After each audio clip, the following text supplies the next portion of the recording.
And to that piece of lieutenant that's always on his podcast, bash us, him.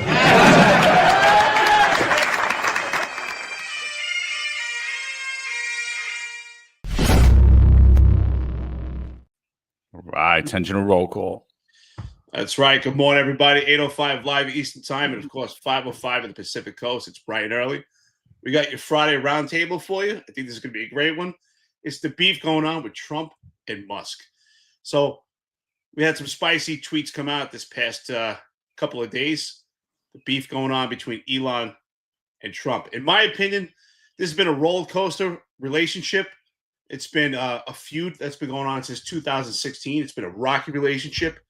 So what are your immediate thoughts, John? What do you think before we go into the past? I mean, as far as I'm concerned, this rocky relationship has been going on since 2016, where Elon was in complete opposition of Trump running for president. So what are your thoughts when you see this past tweet where Elon is talking about some spicy stuff? So one, I gotta say, I was critical in Trump at 16.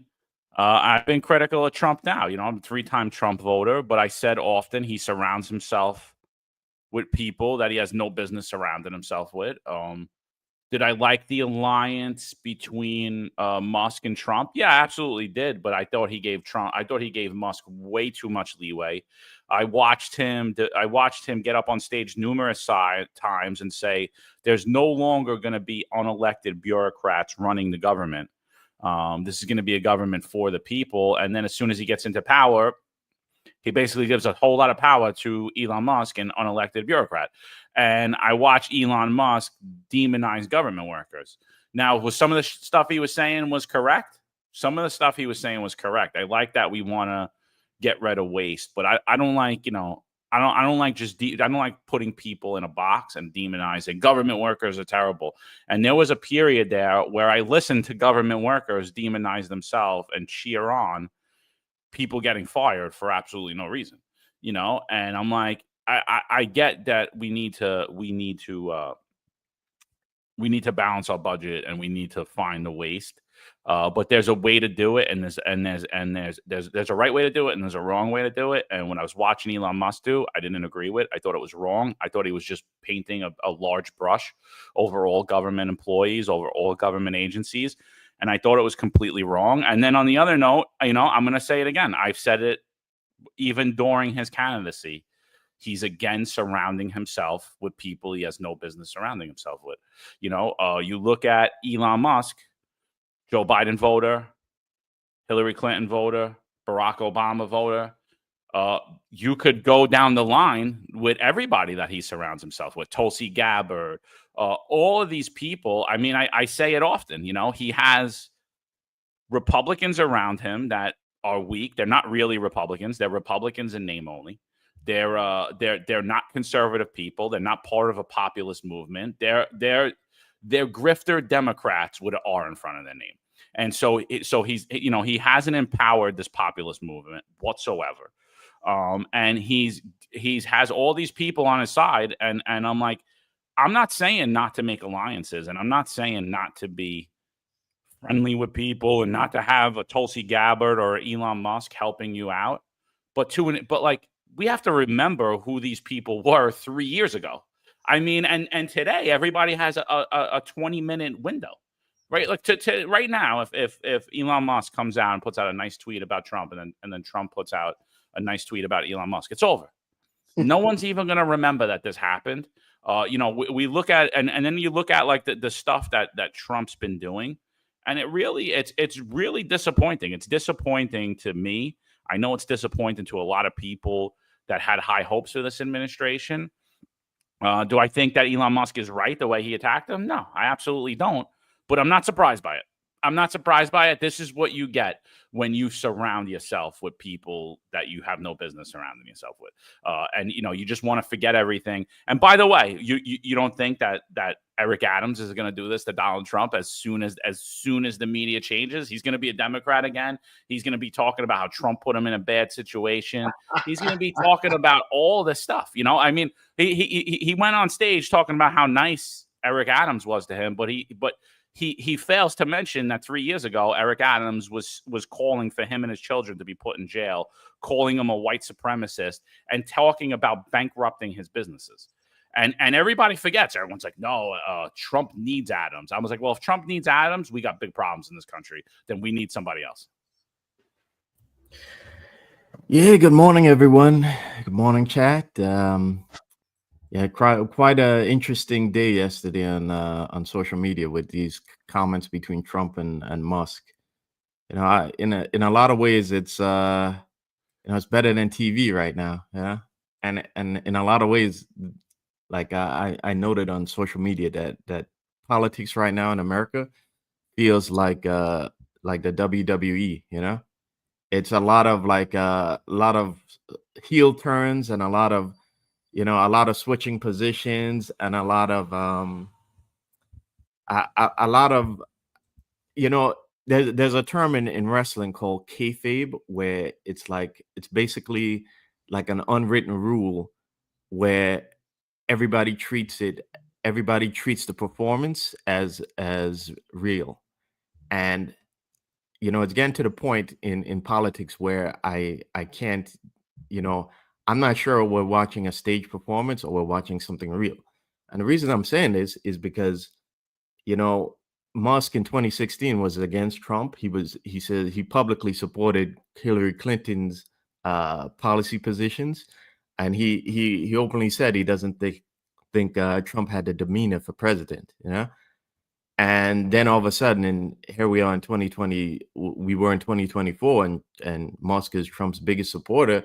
And now we're back to 2025, and there's a heel turn again, and Musk is Trump's number one enemy, And to me, it's like I don't know what to make of it, But again, like John says, it's Eric Adams is in that same vein too, In the past, he supported him. In the past, he was against him. Now he supports him. So what's the policy positions of these guys that would make them quickly change position like that?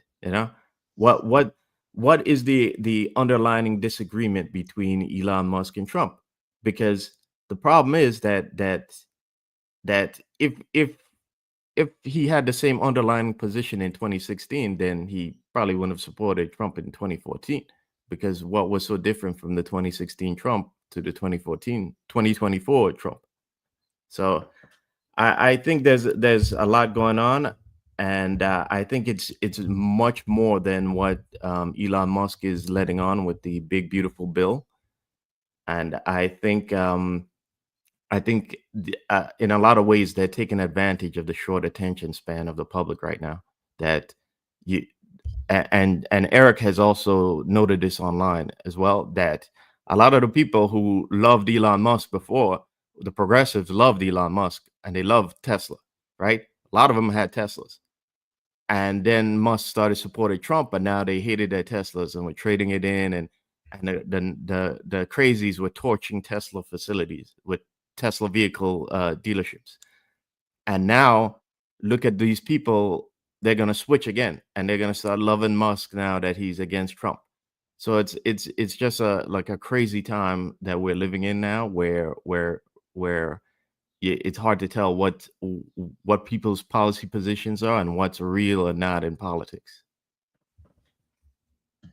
I think that's a great point to put out, right? So if we look at the history of this feud, I think if you just revert back to what we've seen the past couple of days, some of the stuff that Elon Musk said, it's pretty spicy, right? He's making references about what's going on with Epstein and making the inference and implications for Donald Trump that he was present or an attendee. So is that true or not? We don't know, right? And he did it in a smart way where he can't be sued for defamation or any type of slander. But at the same token, if you look at the underlying issue, I think that's what it really comes down to. I think it comes down to the green dollar, right? I mean, Donald Trump often promotes fossil fuels, while Elon Musk promotes electric vehicles. And I think that's really what it comes down to. But this feud is even bigger than that, right? I think it affects national security. I think it affects our pockets, right? Because what happens with this feud right now, the stock in Tesla has went down 14%. And then when it comes to Donald Trump media stock, that has went down also in this feud. So the people get affected by this feud. It's not just a beef, that goes on between childhood drama. It's a feud that actually affects people's pockets. And I think that's the deeper lining issue. So I agree with John. We talk about this all the time. I think that's Trump's Achilles heel, is who he surrounds himself with. That's where the part I get confused, where everyone says, you don't understand. And last show, Marlon, you referenced this also. He's playing 16D chess, 4D chess. I mean, what is that? What is really going on? But I think ultimately it comes down to the mighty dollar. I think that's really what the feud is. And you're right. Do people actually care about politics, or they just want to play sides? Because they'll champion for Elon Musk when he supports electric vehicles and he supports Hillary Clinton. But as soon as he moved towards alliance with Trump, I've seen it in California, people with Teslas are getting attacked. So things do change. The tides change. It's childhood drama. It's political theater. But what are your thoughts on that, John, as far as stocks being affected? And also, Elon Musk is also saying that, and making threats that he won't utilize SpaceX for launching astronauts to particular locations in space with this feud. What are your thoughts on that? And that's why I say when it comes to national security. Well, again, I see a big problem with this country where we're tied into these corporations. We tie ourselves into these corporations. Some of these corporations have more power than our military, and then our elected officials. And that's a big problem. So if our infrastructure is directly tied to SpaceX, how is that any different than our infrastructure being tied to a foreign nation? And that's a failure of our government. Now, there should be partnerships with private corporations. Obviously, private corporations have driven the technology revolution. Sometimes are ahead of the government, often are ahead of the government. But that doesn't mean that our infrastructure should be beholden to a private corporation or to a foreign entity. So I see a big problem with that. I think this could get real messy, and it's going to expose our government's weaknesses. It's going to expose Elon Musk. And at the end of the day, I'm still in. I'm in on Tesla. I'm not selling Tesla. I'm actually going to look to buy some in a little while, probably. That's not financial advice for you guys, but I just when it's down, you got to buy, John. That's the time. You're right. I look at that and then, all the stuff that's happening, it's childish, man. It's childish behavior. And I'm with Marlon. I don't know if this is a soap opera we're watching. I don't know if this is legit what we're watching.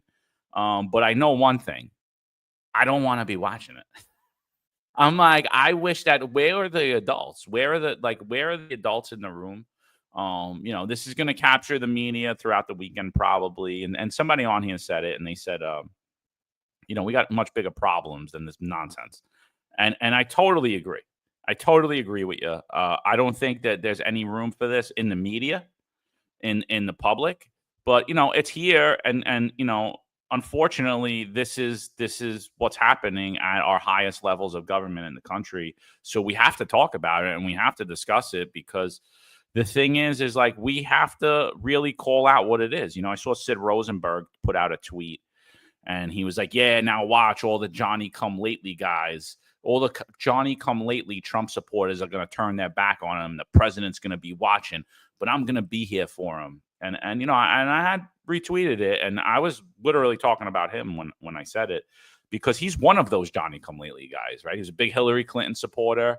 I believe, I'm not 100%, I believe he was a Barack Obama supporter. I don't remember, but I know he was a Hillary Clinton supporter. He denounced his support for Hillary Clinton, but he was with her in 2016. I'm with her, and he wants to talk about the Johnny come latelys. Like, dude, you're a Johnny come lately, and I voted for Trump 3 times while you were with her. I voted for Trump, and I'm going to call out the stuff that I don't like. I didn't like the people he surrounded himself with the first time. I don't like the people he surrounded with himself now. I didn't like when he handed the country over to an elf.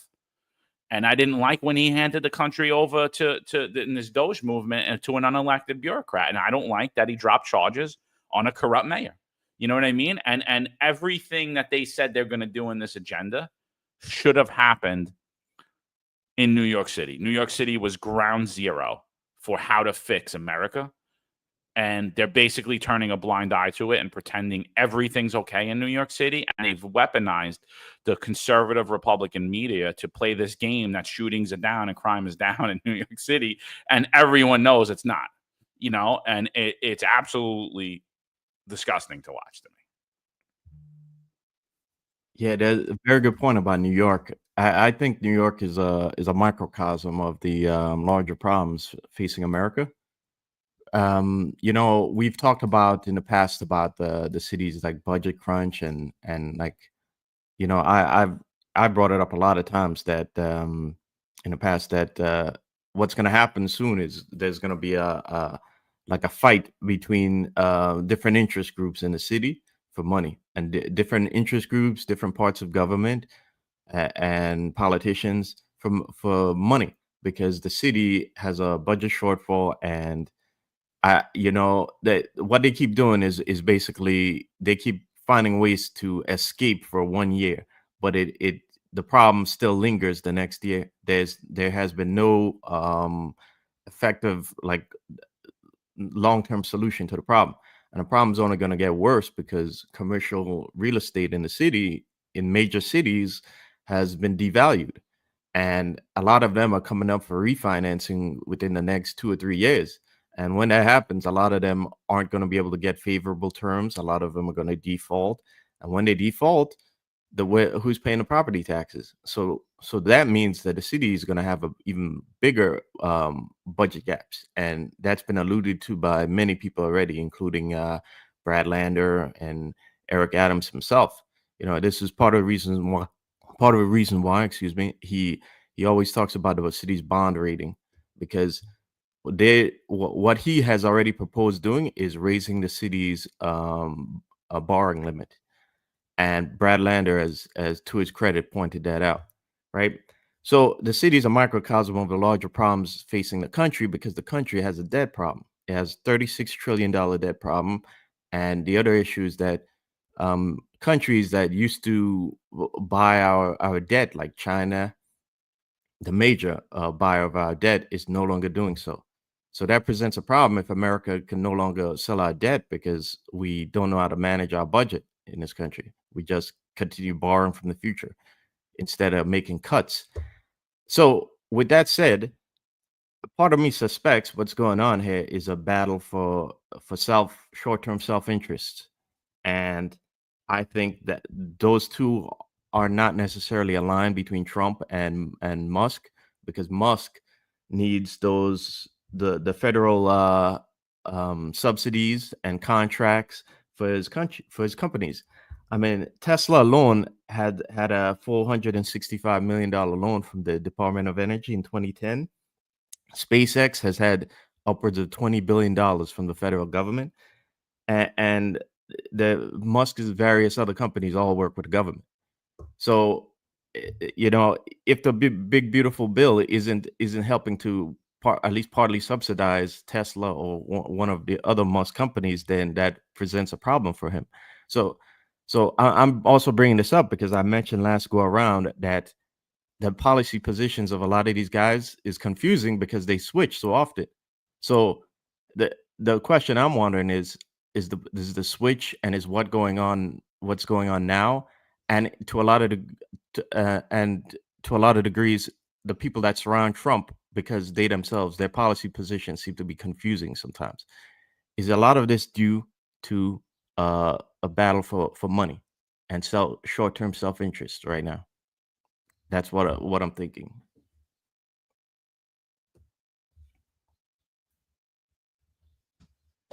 I think these are some great points. And I think that, I want to touch on what John said first, and then we'll touch on what you said, Marlon. So what John said reminds me of, let me go back and say what John said, right? So John, you were talking about how the corporate organizations have more power than our military. And I think that is spot on. And there's a movie that actually reflects on that. And I think about that all the time, especially when you just brought that up. Have you guys ever seen the movie Syriana? It's actually a very underrated movie. It's an awesome movie, but it talks exactly what you're talking about. It's with Matt Damon and George Clooney. And it's about what goes on in the Middle East. And it showed the corporate businesses in oil had more power than the military and the politicians. And it was a battle of which brother was going to be in charge in the Middle East. I forgot which country it was. It might have been Syria. And one brother was he was a good person. He was good to the people, but he didn't make them money. The other brother was a murderer, just an outright tyrant. But that was the brother they wanted elected because he was the one that made the oil companies money. And they were trying to get him elected. Great movie if you get a chance to watch it. So, John, I think you're spot on. And Marlon, when you talk about the self-interest, I think that's what this also comes down to, right? We see that the feud that's been going on between Elon and Trump since 2016. If you look at the underlinings of it, it really comes down to the green dollar. And even though it's kind of minuscule, these are also two egomaniacs, let's be honest, right? Men of power. True. And I think it does come down to the fact also that Trump never switched back to X. He utilizes True Social. Now, I'm not saying that's the entire thing, but that just could be another thing compounded, right? Again, we talk about the media stock for Trump. We talk about electric vehicles with Tesla. And the fact that also Trump never went back to X when Elon Musk took it over. He utilizes True Social. So I do think these things are compounded. Lone Silencer makes a comment here. Could this be part of it? Maybe. There's so many things going on here, but I definitely think that's also a possibility. He says 100% psyop. Now they got Democrats begging for Epstein files to be released. This is comical that they fall for it. Yeah, could that be part of it? Sure. But I think ultimately when it comes down to the feud and this beef that goes on since 2016 and seeing how the stocks get affected by it, I think it comes down to money. Yeah, I don't understand the whole, this is 4D chess and they're going to have Democrats begging for the Epstein files. I don't understand what anybody's talking about. Donald Trump is the president of the United States. Kash Patel told us on day one they were going to release the Epstein files. What do the Democrats have? What do we need the Democrats begging for the Epstein files for? The Epstein files till today have not been released. We just seen those bogus flight logs that came out. Everything that happens, everyone wants to say is 4D chess or 5D chess. It's honestly, I think it's the dumbest thing. I think Eric pointed out what happened. And you're watching two egomaniac babies fight it out in public. You know what I mean? And that's what's happening. Like, this isn't 4D chess. This is embarrassing. Well, who cares if the Democrats call for the Epstein files to be released? We have a Republican-controlled Congress. You have a Republican president in office. He appointed all the people in his DOJ and his FBI. If he wants to declassify something and put it out, he has full authority to do so. Until today, he hasn't. And so Elon Musk puts out a tweet saying that Donald Trump basically he's in the Epstein files. Now, does he say like how he's in the Epstein files? Does he give incriminating evidence? But he says he's in the Epstein files. What does that mean? Okay, he could be in there. I could be in there. You could be in there. Yeah. One day he called John McCarry and John told him to go F himself, and that's it. Or it could be something nefarious, but we don't know. Like, just saying that you're in there, it just speculates. But obviously, it's the Trump administration that does not want to release the Epstein files. It's not the Democrats. So I don't understand this 4D, 5D chess thing. And again, I'm just gonna go back. We had all the conservative bros trading in their pickup trucks and getting Teslas after they spent a decade demonizing everybody that had a Tesla, calling them libs and all this stuff. And I'm just curious, are all the conservative bros going to trade in their Teslas now and get their pickup trucks now? because I don't want you. I don't want the Tesla. I still drive a pickup truck, bro. I always drove a pickup truck. Like, so like, you know, and I didn't do it for a political statement. I just like it. I like to take my car on the beach. I like the extra storage. I always call it's the ultimate family man sedan. You know, I like keeping beach chairs in the back. I like going to the beach. I like doing things. I like having stuff in my truck in case something happens. Has nothing to do with it. And it was never that I hated Teslas or you're a lib if you drive a Tesla, but that's what it became. It became like what car you drive shows your status. And these people went from pickup truck with gun racks to Teslas. And now, where are you now, bro? Where are you now? You traded them in? Good luck. Nobody wants it. Pickup truck's worth more. Sorry. Yeah, those EVs depreciate really fast. Trust me, I know. Yeah. And yes, I had a Tesla way before Elon Musk became a thing. So I didn't get it because of Musk. All right. Did you have the Cybertruck? Huh? You had the No way. Cybertruck? I never get that. That thing looks ugly. Yeah.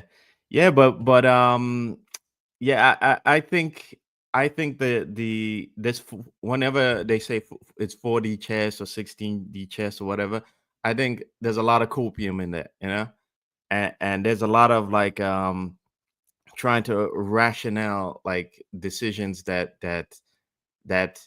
you know are kind of against the positions that Trump stated that he had, you know.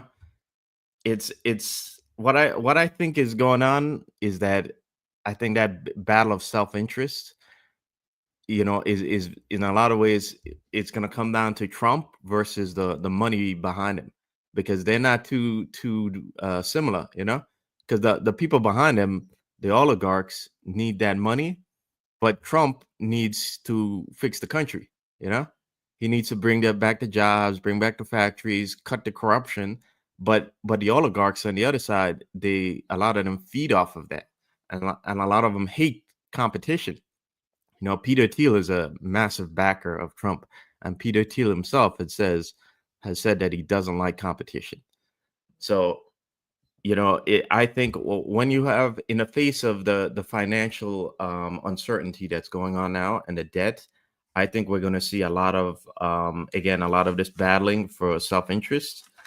And to John's point, I'd also like to point out that or was it Eric that said it? I'd like to point out that Trump and Musk will also be competitors if you base it on what they've said their companies are going to do with their social media networks and their financial companies. Because something to keep in mind is that X has filed for a banking license, and Trump has a fintech company with his DJT, which is a technology and banking company, and both of them are involved in digital money. Elon Musk says he wants to turn Twitter into the Western version of WeChat, which, if you're familiar, for our audience, if you're not familiar with WeChat, it's in China. It's basically the internet. A lot of commerce, a lot of communication, everything is done through WeChat. It's like there's no need to ever go on the internet in China. You do everything within the app. And Elon Musk has openly said that he wants to turn X into the Western version of WeChat.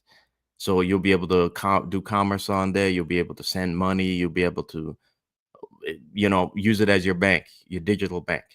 And there's also been lots of rumors that Trump wants to, his company wants to get involved in U.S. digital stablecoins. So I think one way or the other, these two are headed to some sort of competition. But I think in the present, what we're seeing is a battle of self-interest, and Trump making America great again also makes the Trump brand. It'll make him a legend if he does accomplish what he says he wants to do. But on the other hand, that means going against the money and the backers behind him. So I think we're seeing that conflict. And again, like I said, it's kind of like when you zoom out of New York, when you zoom into New York City, you're seeing, I think you're going to see a lot of that too, with that battle of self-interest and money. as in the face of looming budget issues. I got to give a shout out here. This one's pretty funny. Captain Chaos Coffee and Donuts, 1999. He says, "Lunch on me, White Castle." The way you guys are going, it's going to be up to Peter Lucas. Yeah, listen, we're not going to forget that. Remember, you said Captain Chaos. So Peter Lucas, get those tomatoes out, get those onions. I just want to say, going back to the points that we're making here, I kind of feel like there's a big dichotomy here. We can look at this and say, hey, there's really underlying issues, right? We see the stock being affected. I think, John, you made a great point. We talk about the power that these corporate businesses have. These men have more than military. I mean, if Elon Musk, he's threatening not to utilize SpaceX to launch for NASA, how does that affect national security and having so much power that we have to abide by that? It's kind of scary, because at the same token, could it be that there's a feud between two egomaniacs because they're so powerful that they're just having a feud that actually doesn't have this underlying issue, and that they don't care how national security and how people's money gets affected by it? Is it possible that it's just that simple, that two men that are having an egotistical debate? I'm not sure. I mean, we look at this feud, it's a roller coaster going back to 2016. But the beef that they're having now, could it just be two childish men, but yet they're so powerful that when they have a beef, it affects an entire country? Could it be just that? It's possible. I'm looking at it different ways. And if it is that case, it's scary, right? Because, John, you were talking about how corporate businesses, now we're just talking about two men in general, that their words on social media could have so much power to affect an entire country. Just as the comparison, which is why I said it's so unprofessional by John Shell and Kaz Daughtry to utilize social media in the way that they did, because it affects an entire city. Yeah. So I think when you look at it, though, when you look at the political structure of the nation, right, you're seeing how intertwined we are with corporations. And then you could look at that from New York City standpoint, too. And everybody's like, well, why didn't Eric Adams go to jail? It's very simple. Real estate. Real estate. That's it. That's why Eric Adams didn't go to jail. Why? Because he makes a lot of money for real estate people. Do you know why de Blasio never went to jail? Real estate. That's why, right? What we see is the homeless industrial complex in New York City, where we, basically what Bill de Blasio made a lot of real estate people rich, right? He opened up pathways for people to build in New York City, build on the cheap, build without a lot of scrutiny. And then at the same time, he was paying these hotel owners triple the amount that they were charging on their rooms. And then they had, let's say they had a 30 to 40% occupancy rate. They had a government contract that was paying them at 100% occupancy rate. So they have this hotel that's filled at 3 times the rate. And you think anyone wants Bill de Blasio to go to jail? No. And then what happens? Eric Adams steps in and he's like, you know what? Let's bring all the migrants in too and put them into this homeless industrial complex. And guess what? Those guys that were making millions and millions of dollars every month in New York City off of taxpayer funds, they started making even more money. And it's the same thing. So now when you look at the debate stage and everyone's like, I wish there was a candidate. I wish there was somebody in the Republican Party. I don't like Curtis Lee. I don't like, and I'm like, in my opinion, there's only 2 candidates. There's 2 independent candidates here. It's Curtis Lewa and Jim Walden. Everybody else is tied to the real estate industrial complex in New York City. They're back in Cuomo. They're back in Adams. I mean, even I laugh at the Zohran Mondani people that he's no different than Cuomo or Adams. He doesn't like Israel. That's about it. I mean, other than I mean, I can't say he doesn't like it. I don't know how he feels, but based upon his comments, he's not a fan of Israel. I would say, in my opinion, I don't believe he's a fan of Israel. Why that affects New York City, I have no idea. Why this is on the debate stage in New York City as a mayor, I don't know. He's made some crazy statements that he was going to use the NYPD to arrest Netanyahu. It's wild.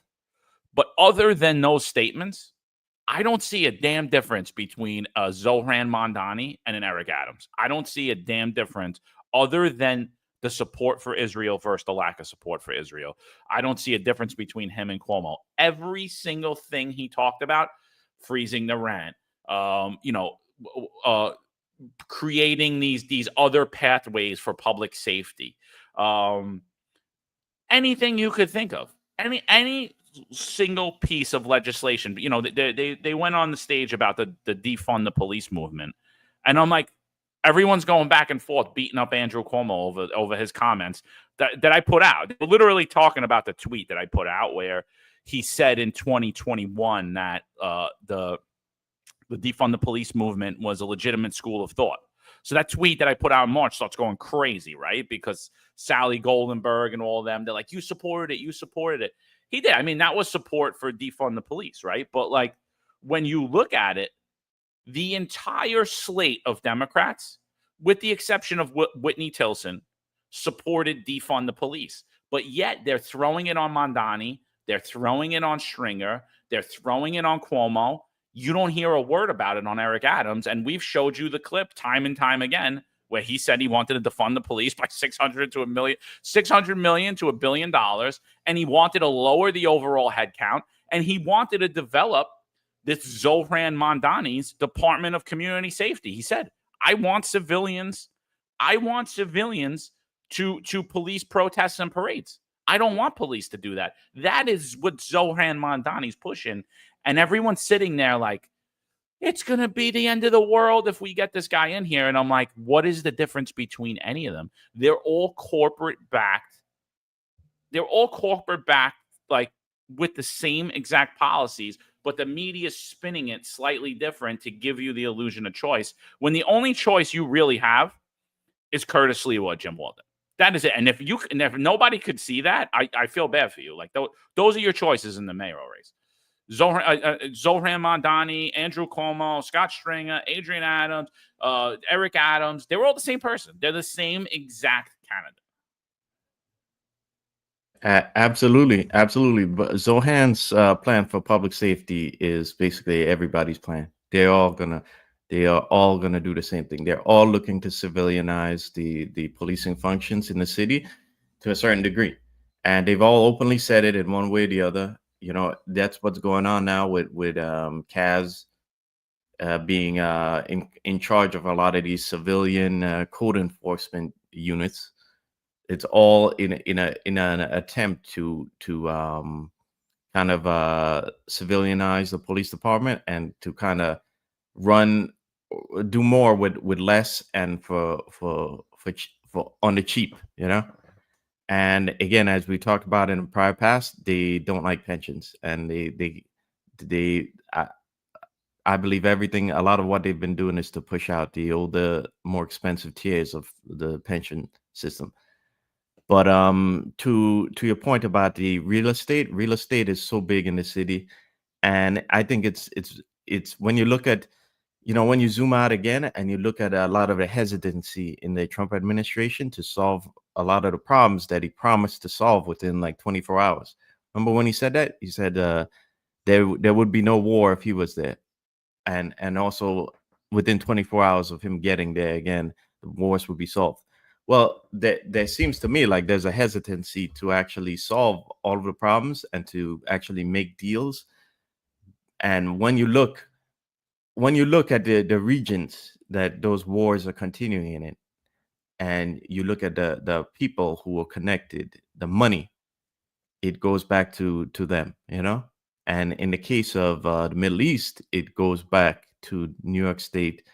A lot of the power brokers in the real estate industry in New York also are foaming at the mouth to, build in the Middle East. So again, that real estate is a massive power broker in the city, And it's not a coincidence too, because again, nearly 50% of the city's budget, when you look at New York City, nearly 50% of New York City's budget comes from commercial property taxes. So these real estate guys pay a lot of property taxes, and because they do, they get to wield that as like a kind of a sword of Damocles over the heads of city politicians. Something to also consider is when you zoom out for the rest of the country, why they have a big influence over Trump is that these mortgages are wrapped up into securities on Wall Street, and they're sold on Wall Street, and they're sold to a lot of pension funds, in fact. So it's I think the coming real estate problems are also in the back. To some degree, they play a part in what's happening on a national level too. But the bottom line is that real estate developers have a massive power, massive interest in New York City, and those are the reasons why. I think you both are spot on when we talk about real estate, because sometimes I ask myself, and we all have to ask ourselves, like, why do political candidates for mayor of New York City? Yeah, maybe you have an affinity for Israel or Palestine, depending on your ethnicity, right? When it comes to Mondani or other politicians, or maybe you have family members that are Jewish or Palestinian. Maybe you have an affinity, or you have concern and compassion, right? But why ultimately do you care to actually make that your footing in this race? And I think both of you are right. And I think we should expand on that. It comes down to real estate. And what did Trump do? Trump proposed a plan to take over Gaza Strip, right, and turn it into pretty much like another Dubai, where it would be a place of tourism. I think they call it like Riviera of Middle East or something like that. So that's what it comes down to. That's why Trump ties into Eric Adams and Eric Adams and Mamdani and Cuomo and all these politicians. If you just close your eyes, it's a blur. They're all the same. And that's why I agree, John. If you look at the dichotomy, you separate, they're all the same horse, just different color. And they all want to pretend, Mamdani's different because he's a socialist. What? They all call for defunded police. They're all the same. And Cuomo, and that's why I enjoyed when Michael Blake, and actually I dealt with Michael Blake a couple times because I worked at PSA 7, and he was out there in the South Bronx, and listen, I don't like him. I'm not a fan of him, but he kept calling Cuomo out for defunding the police. They're all defund the police. I don't like Michael Blake at all. He jammed up a couple of cops in PSA 7. So I don't like him at all. I put out a bunch of tweets on Michael Blake calling to defund the police. No. I'm not telling you I'm a fan. I like the fact that he did call Cuomo out because they all said it. And Cuomo said, "Oh, you had to admit he said defund the police." But I think ultimately it does come down to real estate, right? It comes down to because that Gaza Strip is a potential for big money, and that's for everybody. But we look at it, you're right. Jim Walden and Curtis Sliwa, they're the dichotomy from what's going on. And Jim Walden, he's made some great points, and he actually wants to do some things that make sense and have his boots to the ground and really start hitting on what's going on now. We have to start correcting the problems that we have in New York City. Yes, maybe people have family members in Israel or Palestine, and that's a concern, but we have to take care of America's first. We talk about it, but especially you have to take care of New York City first. If you're one of the mayor, your concern should be in New York City. I'm sorry. You should be centric focused on what goes on in New York City, what comes into New York City, what goes out of New York City, and how it affects New York City. That should be the number one concern. But this is all political theater. It's all strategy. John, I think you were talking about it recently, and I said, you know what? You're absolutely right. The strategic movements that we see that's going on right now between Mamdani, Cuomo, it's to get Eric Adams elected. This is what we need to be cautious of. How does Eric Adams and Trump intertwine? How they weave together? And it comes down to exactly that. Those two words, real estate. There's nothing real about Eric Adams other than how he's going to make money, but it's real estate. Yeah. Quick question for you guys, right? So we titled the thumbnail Trump versus Musk. Is this a reflection of discontent in MAGA? I have a question. Do you guys think that is this discontent is this spreading nationally? Is this going beyond MAGA? Because I'm seeing so much splintering everywhere. You have splintering on the Democrats. You have, in terms of infighting, you're seeing now infighting in MAGA, and I think that might get even worse as camps split amongst, Trump and Musk. So, I'm wondering, are we headed for like just a sum of discontent where there's so much infighting between political camps and within those political camps itself?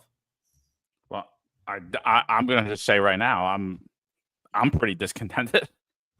I thought that we were going to clean up New York City. I thought that we were going to right the ills of the Biden administration and the far left Democrats that controlled this country for the last 4 years and demonized and caused irreparable harm to people like myself and you, Marlon. And what I saw is that the people that did it, like Eric Adams, they were rewarded. The COVID tyrants are all being rewarded. He's rewarded with, we're just going to overlook your bribery scheme. We're just going to overlook the fact you defrauded $10 million out of taxpayers. We're going to overlook it because we look at you as useful. And then we're going to attack these little small podunk towns and talk about like the littlest, stupidest thing that happened in you. And I'll give you guys examples in a little bit, but like, going after civil rights issues in like these small little podunk towns when Eric Adams and his whole dream team had horrible things to say about that. They were hiring based upon the people of color of skin or their sex or anything else. And we're overlooking that.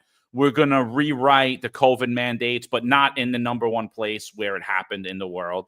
We're going to protect the police, but not in New York City, not in the NYPD.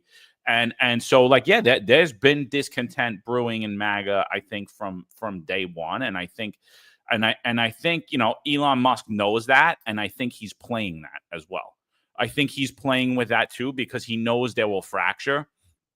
And again, we've said it a lot on this show. We've said it a lot. If he loses the midterms, and by all means, it looks like the voter base is not happy. It looks like there's a lot of discontent. The only people that are happy right now are the people that just play cheerleader, and whatever Trump does is great. They don't even know what he's doing. They're like, no, it's great. It's great. I voted for him. It's great. Everything's good. Everything's good. Don't worry about it. He said he was going to release the Epstein files, but he still hasn't. But it's okay because he's playing 5D chess. Like those people are there. Anyone with a brain in their head is like, I'm not really happy with what I'm seeing right now. And I think Elon Musk is definitely playing to that. And I think his little hint about the Epstein files was playing on those strings of discontent, right? But I think there's a lot of bigger underlying issues than the Epstein files. Because I said, for me, I really never gave a shit. I wasn't like, oh my God, I need to see it. I think that I thought that we were going to start to write things. I thought we were going to look for government efficiency. And what we did is we took the poster child for government inefficiency, the poster child for the Democrats, and we painting him as a moderate MAGA guy. And I'm like, so to me, is there a ton of discontent there? Yeah, absolutely. And I just want to clear something up. Stay trained up. It said I was praising Zohran Mamdani when he was on here.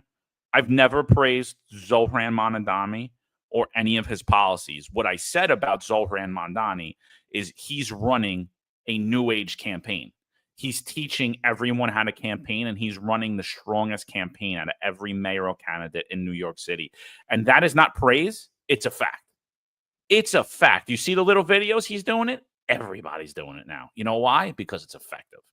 When you look at the boots on the ground that he has every day, it's scary, right? And it's scary that the Republicans and the conservatives still haven't seen that you could actually take a candidate that nobody knows and run a very smooth boots on the ground operation and get people in New York City ready to vote. Zohran Mamdani, I'll say it again, he's running to win. And by all means, he's put himself in place to win. And he has the Stringers, the Jessica Ramoses, all of these other people, the Michael Blakes, they have no shot of winning. But what they do is they have a big shot of helping him to win the Democratic primary. Huge, huge shot. He's been able to fundraise through small donations and large donations. He's fundraised everybody. Till today, he's been sitting for months not fundraising because he can't fundraise anymore. That's how much money that he's made. And I just want to talk 2 seconds about this, and then I'm sorry to get off the Trump thing, but I'm listening to that debate the other night, and I'm sitting there and I'm going, he wants to freeze the rent. How many people live in rent control apartments? 2 million. How many people traditionally, how many votes do you need traditionally to win the seat of the mayor? You need about 800,000 votes, which is nothing. That's about 8 to 13% voter turnout in New York City. So he needs about 800,000 votes in a normal election. This is shaping up to be a 5-way race. You're going to have a Jim Walden. You're going to have Jim Walden as an independent. You're going to have Eric Adams as an independent. You have Curtis Lee as the Republican. You're potentially going to have Cuomo as the Democratic nominee, and you're going to have Zohran Mamdani as the Working Families nominee if it holds up. If Cuomo comes out of that Democratic primary. If he doesn't, I don't know that he goes ahead as an independent candidate. So it's still 4-way race. But you got 4 strong candidates that go to the end there, or 5, potentially 5. You're not going to need 800,000 votes. You're going to need 300,000 to 400,000 votes to win the New York City mayoral election. If he gets 1/4, and by the way, regardless of how that plays out, regardless of a 5-way race or it's a historical race, regardless of how that plays out, if he gets 1/4 of the people in rent control apartments to come out and say, you know what, I'm going to vote for Zohran Mamdani because he's going to freeze my rent. That's 500,000 people. He easily wins the seat of New York City mayor. He easily wins. Easily, because that's before all his supporters and all the other people. He easily takes the nomination. So is he running a brilliant campaign? Yes. That's what I've praised, if you want to praise. I didn't even praise. I pointed out a fact that no one's talking about. The media's downplaying it. The Republican politicians are downplaying it. Everyone in the country is downplaying what this kid's doing. And when you see a socialist mayor or you see a socialist president, it's going to be because of everyone wants to do hear no evil, see no evil, speak no evil, and not pay attention to what the hell's happening in this country. And so my thing with Zohran Mamdani is the same thing with all the other Democrats. There should be no Democrat or an Eric Adams that should hold the seat of the mayor in this election. And if they do, blame yourself. But Zohran Mamdani is the candidate that New York City deserves. You know what, John? Stay trained up right now. I was like, whew. I thought John was going to endorse Mamdani. But that's the bottom line. We have to call it what it is. And the truth is, in a city of voter apathy, that Mamdani is a frontrunner. It's unfortunate, but the reality is you could have a Democratic socialist as the mayor of New York City. So not only is there discontent in MAGA, there's discontent in New York City. But going back to what Marlon, you were speaking on earlier with your question, we talk about discontent in MAGA. Absolutely. And there's some issues that we have to talk about that really affect MAGA. Now, what John was talking about, I agree. You have, as Sal likes to say, which I think is pretty funny, low information people. There's a overwhelming majority of people in this country that support the MAGA movement that really don't understand politics, but they stand behind a man of character or a man that they feel is somehow a presence of them, of bringing America back, bringing America tough. That's why we have so many memes about Trump. Trump with Superman capes, Trump with muscles, all these memes, Trump with, gangster glasses, because people see themselves as a reflection of Trump. So this feud here, for them, I think, for those type of voters, gives more support for Trump. But then we have other people that, when it comes to climate change and it comes to other things, they'll side with Elon or vice versa. So this power dynamic between Trump and Elon is a major effect, right? And especially these two who are ego-driven. They're high profile. They're ultra wealthy, even though Trump is a president. But if we take aside the politics, we're talking about two ultra wealthy men who are high profile and very ego-driven. This affects business interest in the entire country, which could be discontent for MAGA. It also affects, and I think, it's not really a small level, but it's something that should be discussed. It could affect free speech and social media. And the way of the world right now, people make money on social media We utilize social media as a valuable tool. Most media right now that people are listening to is from media like this, independent media, from podcasts, not mainstream media. So this could affect that as well. I think the beef between them, even that's why I said if it's something below the surface, if it's about the green dollar, about electric vehicles, or is it about the Trump media stock? Is it just two egomaniacs having a feud? Could affect the entire country because X is supposed to be free speech. Do we necessarily see that with Elon Musk? Not necessarily. And Trump is not even utilizing it. He's utilizing Truth Social. So that says a lot. That says a lot for the MAGA movement. So I do have concerns for the entire country. And the fact that Elon is threatening not to utilize SpaceX to have NASA launches is a major problem. It goes back to what John was saying. We've given a man who has a corporation who's super ultra wealthy so much power that Trump may have to concede for the benefit of this country. That could also lead to discontent for MAGA. Yeah. I bet the progressives love all this discontent, because they're the ones that are gonna reap the benefits of it, from the base, from an angry base. But I've spoken about balkanization before of the country, and like with Musk now going against Trump, and you see like Musk kind of pivoting towards like the Ron Paul and Thomas Massey Republicans who don't like the fact that this big beautiful bill is like it's kind of like a spending nightmare. It's gonna increase the national debt even more, right?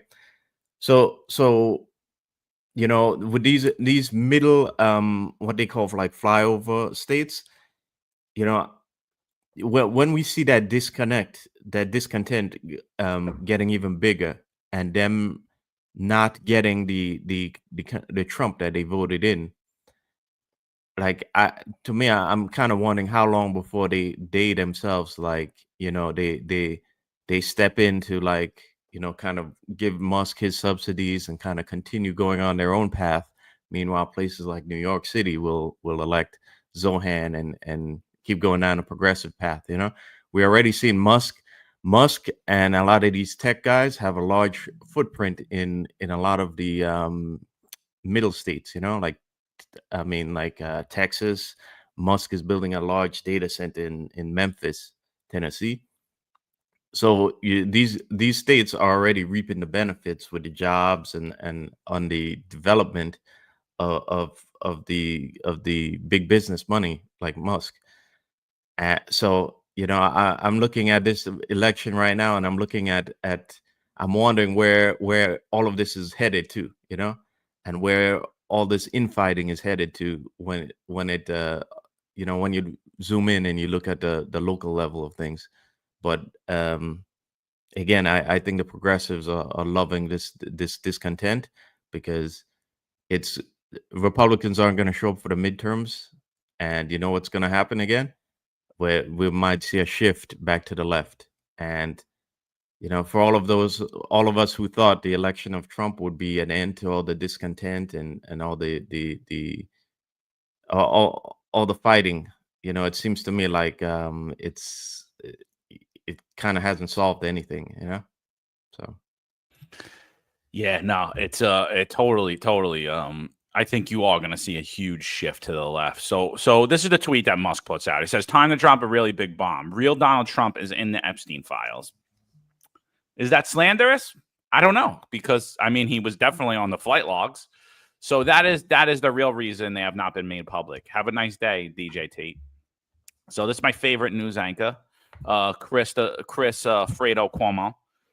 Biggest loser ever to grace the airwaves, and some people believe him now to be a moderate. But he brings up a point. I think Eric touched on this a little earlier. Let's just hear this, and let's just go around about this real quick. He's saying that this is a slanderous statement. I don't agree, but let's see what he's got to say. Now, Trump hasn't responded. Some are taking this as an admission, not me. I think, again, unless Musk does some serious ass kissing on the quick, Trump is going to sue him for defamation. And if Trump sues, I think he wins. Now, I don't often like Trump's use of litigation. I didn't like it when he threatened to sue my parents for giving birth to me. True story. And I don't like him suing 60 Minutes. No way they lose that lawsuit for editing. They always edit. Most interviews are edited. CBS is just over a barrel because allegedly their merger won't be approved until the suit is settled. That's dirty pool. This is different. The reason a public figure is easy to insult is because there's a very high legal bar to prove damage. You have to show that the person who said it showed actual malice, what they call reckless disregard of truth. What does that mean? That means that you knew or had reason to know that what you put out was wrong and you did it anyway. This is not just Musk, the mogul. This is coming from Musk, who was so close to the White House that he had all kinds of clearances and access with his Doge guys digging through everything. Trump could argue, not only is the allegation false, but that Musk knows it's false. He knows what he said is BS. And then he could force a huge settlement or a humongous award. Now, Trump.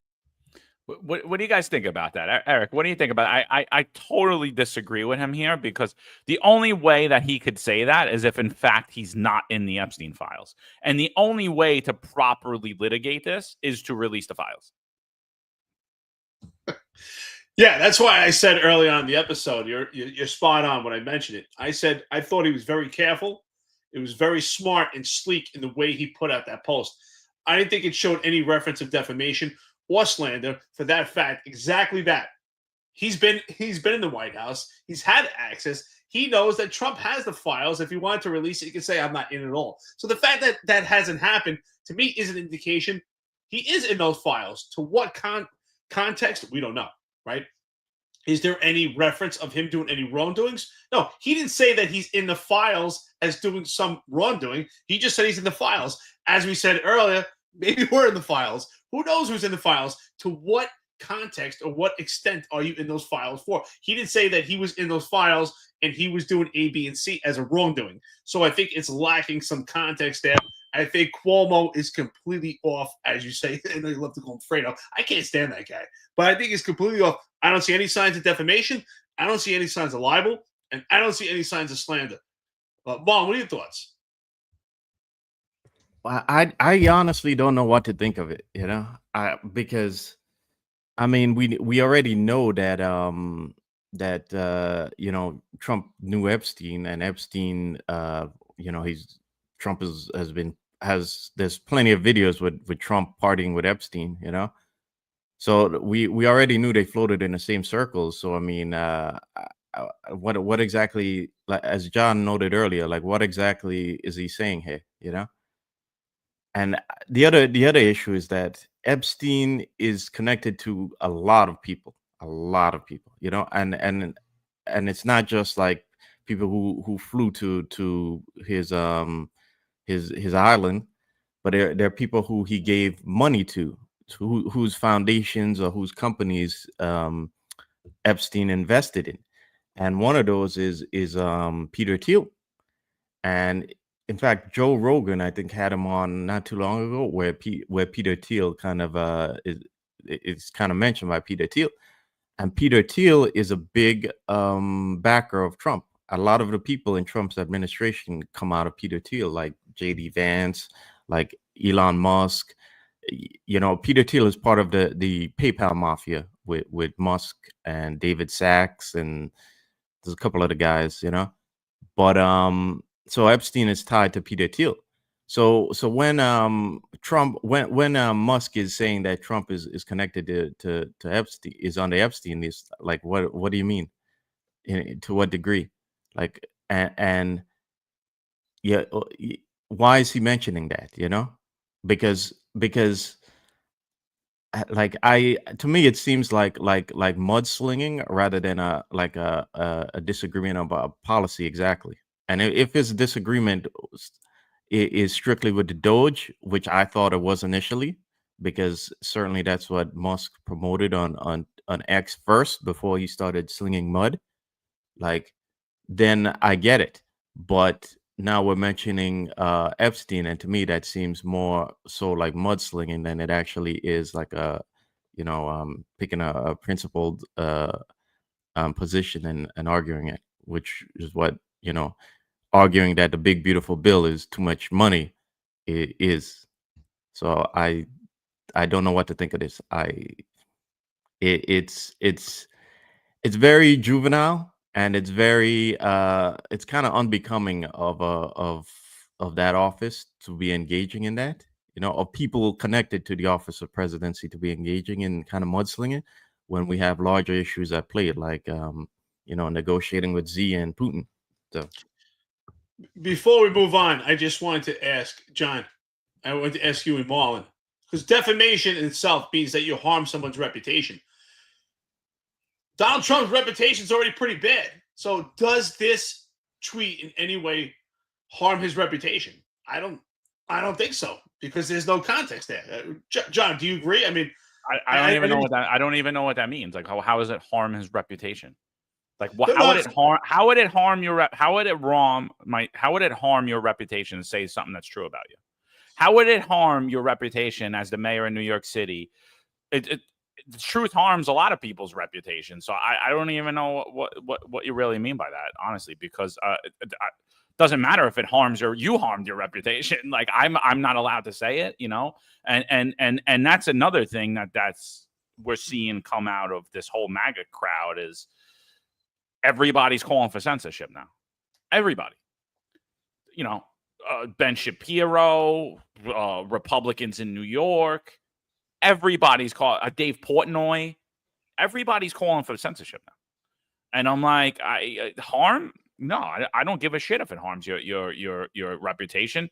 If you are in the Epstein files, does it harm your reputation? Okay, who did that? Me speaking it, or you?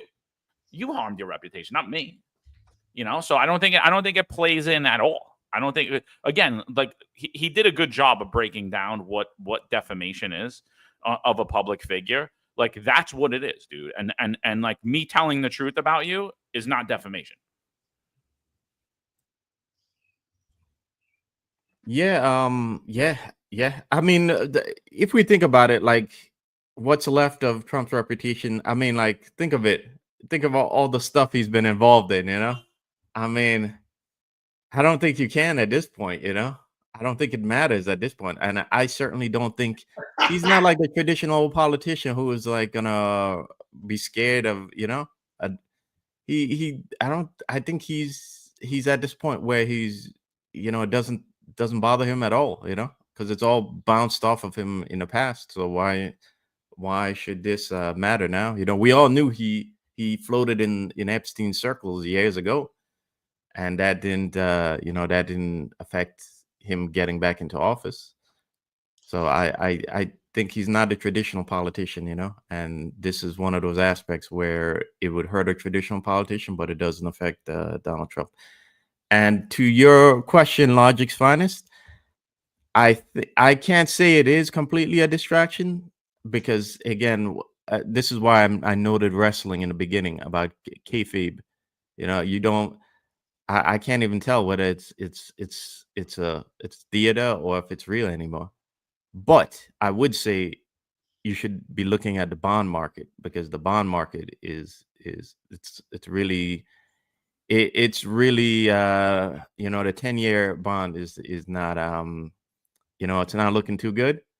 And you should look at the stock market, of course, with the supply chains shifting from China to India, and China refusing to give up rare earth metals. And think of all the problems that would cause in terms of bringing back factories and production into America. So that's where you should be looking. And I think if this is a distraction, which again, I'm not saying it is, but if it is, it's because of those issues. Yeah, that's why I'm saying that I think it's pretty tough to prove a case of defamation. And I don't see it as defamation, because defamation means you harm someone's reputation. Donald Trump has probably the worst reputation. You're right. He's not a traditional politician. His reputation. So how could you harm his reputation in any more than it has already been affected? So that would be an extremely tough case. That would be a complete hurdle. I don't see it at all. Well, Pat Donahue has a great idea. He says the only way to settle this is for the DEA, the Detectives Endowment Association, to conduct a Trump versus Elon poll, utilize NYPD detective members' dues to pay for a poll, advertise it as the historic first poll. That's right. Go on Bodito's One Tough podcast to listen to. Go to the New York Post, get them to write an article about it, and then not release the results. I'm with you. And you know what? We're going to get into the DEA and what they're doing. Just one more thing on the MAGA discontent. One more thing. And well, two things, actually. One, I want to say right now, these bills, these omnibus bills, where they're this big and nobody reads them and we got to pass it to see what's in it. Disgusting that's happening under this administration. We said we were going to be a government efficient. The bill should be 1 page, 2 pages. It should be put out clear as day. Obviously, politicians don't like to read, so let's make it in big font for them so that they could read it. And like the fact that these omnibus bills are still happening, like there's one big beautiful bill and people support it. I'm like, you read it? Yeah, oh yeah, I read it. I'm like, you read every page of it? Yeah. Oh yeah. No, you didn't. And I got one better for you. If you did sit there and you read through the whole bill, you don't understand it because they didn't clearly define out things in there. There's things that need to get defined after the bill passed. That should never happen. I don't understand why this is still a thing. Like, I don't understand why this is still a thing. Samara Cohen brings up Kerik's funerals today. Absolutely. Did want to attend, but I'm coming to New York in 2 weeks. I wasn't able to get up there today. But I don't know that. I mean, to me, like the funeral of a police commissioner is a pretty big thing, and I don't really see anything out of City Hall about it. And I know that Giuliani thanked Eric Adams for reaching out to the family, but I don't see anything about it. This should be front page on NYPD News. This should be on Eric Adams tweeting this. I don't see one damn thing about it. And to me, I think it's completely disgraceful. I think it should be a big what to do that a former NYPD police commissioner had passed away. So, yeah, rip Bernie Kerik. A lot of people sent us a lot of nasty emails after we did a show honoring Bernie Kerik. And we're going to do another show eventually and get into, when the time's right, get into his court case and stuff like that, and debate whether it was political or it wasn't, his prosecution. But I got to say right now, I support Bernie Kerik. He was a friend to the podcast. He was someone who was unafraid of being friendly with us. And I support him. I thought he was a leader. I thought he was a good leader. And I thought he was a real person and an honest person. And does that mean that I agree with every single thing he said and did? No, I don't. I don't with anybody. So I mean, so it's like the stupidest thing to say. So yeah, just on that. Before I play this Bongino video, what do you think about that, Eric? Like, what do you think about these bills, these giant bills, still getting passed? I heard we were going to get stuff done in this administration. We stole Eric Adams' tagline. And yet this is the first bill that gets passed, and it's just loaded with stuff that we have no idea. The American people have no idea what's even passing it, yet people are fighting over, oh, it's a great bill, everybody better pass it, or it's not a great bill. And I'm like, you guys never even read it. I'm so glad you mentioned that, right? Because we talk about this all the time, how they make these giant bills that no one could read through because the silver lining, the underlining, which is actually important in those bills, never actually gets presented. And it's stuff that's hidden. It's what's really going on in the bill, right? It's almost like a makeshift title of what the bill is for you to believe it's something else. We've seen it in New York City, right? We've seen it when it comes to the pension system, right? All the cops, and I think that's just an analogy, just to make a comparison here. We see the cops all excited that apparently we heard that Tier 3 is now going to be a 20-year pension. And John, you and I both spoke extensively on this, and Marlon as well. Like, what's really going on with that? Did they really just change it? Especially, well, we talk about it all the time. New York City is anti-pension. Right now, we don't know if these pensions are going to last. They're hemorrhaging. and people have to be really. You have to keep your eye on this. It's scary what's going on with the pensions right now. They're not forever, and it's not a guarantee. And what we see with the tier 3 pension is what happened with that. There's a lot of information missing. And what we do know is if you retire with 20 years, it's not the exact same pension as you would get on a normal tier 2 20-year pension. So there's a lot of changes. There's a lot of stuff in these bills that are produced, the information that you don't get. It's just not readable. And John, we talked about it. Why isn't it a 2-3 page bill where we could actually extensively go line by line and figure out what this is and how we're affected by it? Why do they want these giant bills? Because they want stuff that's passed that no one is going to vote for, and it just doesn't make sense because political theater. Someone owes someone else a favor, and they have to get something passed, and they slide it in these giant bills, actually bullshit proposals that we see constantly. It's nonsense. You're right. This is supposed to be get stuff done at a higher level. It's a lot of disappointment. I'd also like to say, again, I want to reflect on what you're talking about. Rest in peace, Bernard Kerik. I was a big fan of Bernie Kerik. I think he was a great leader. I think he showed great leadership, especially in corrections. Did a fantastic job, I think. And that was, I had affinity for Bernie Kerik way before he was a supporter of this podcast. I want to thank him. May he rest in peace that he did support us through the opposition while we're getting some extreme hate from the upper echelon of the police department. But I grew an affinity for Bernie Kerik. I read his book years ago. Anyone has an opportunity. It's called The Lost Son. So check it out. Bernie Kerik talks about his life growing up in Patterson, New Jersey. He went to the Army, served some time in Korea. Really had an affinity for military, for police. Talks about his experience working in his first command, which was Midtown South. That was somewhere he always wanted to work, being the busiest command. Talk about getting illegal firearms, talk about his leadership. And he makes some reference in his book about some terrible leadership in the NYPD. So we've seen it, back then where he actually called out leadership, which is why he wasn't afraid to support this podcast. So if you get an opportunity, talks about also the history with some tough stuff going on with his mother. His mother was murdered in Ohio. So he actually utilized some NYPD resources to find out and determine that investigation. So you get an opportunity to read it. Rest in peace, Bernie Kerik, the lost son. Thank you so much for your contribution to New York City and America. Yeah. Yep. Absolutely.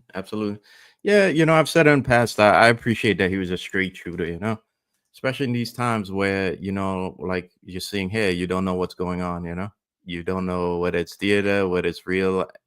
I just, you get older, and as you get older, you have less patience for the nonsense, So I think I appreciate that he was a straight shooter, and I'll say it again. I think it's a loss to especially American politics now, that when we have less straight shooters, to help kind of refocus the nation on the problems that are at hand, And to look at just go back on that bill, I'm just waiting right now for these MAGA bros to start telling us that this big beautiful bill is like the greatest thing ever, And when I think about it, really, I kind of get annoyed about it because I like to talk about it, a lot of macroeconomics, and I agree with everything you're saying there, Logic's Finest, in the chat.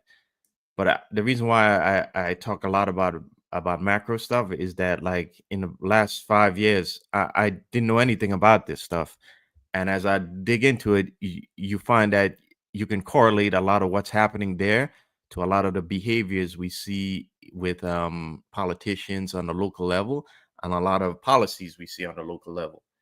And I especially began to see this around the time of the mandate, And so yeah, I think that we're going to see a huge propaganda push for that bill, and it just gets me angry that this country still needs to refocus and compete with China, because as more of this nonsense happens, the Chinese are just laughing at us because they're building.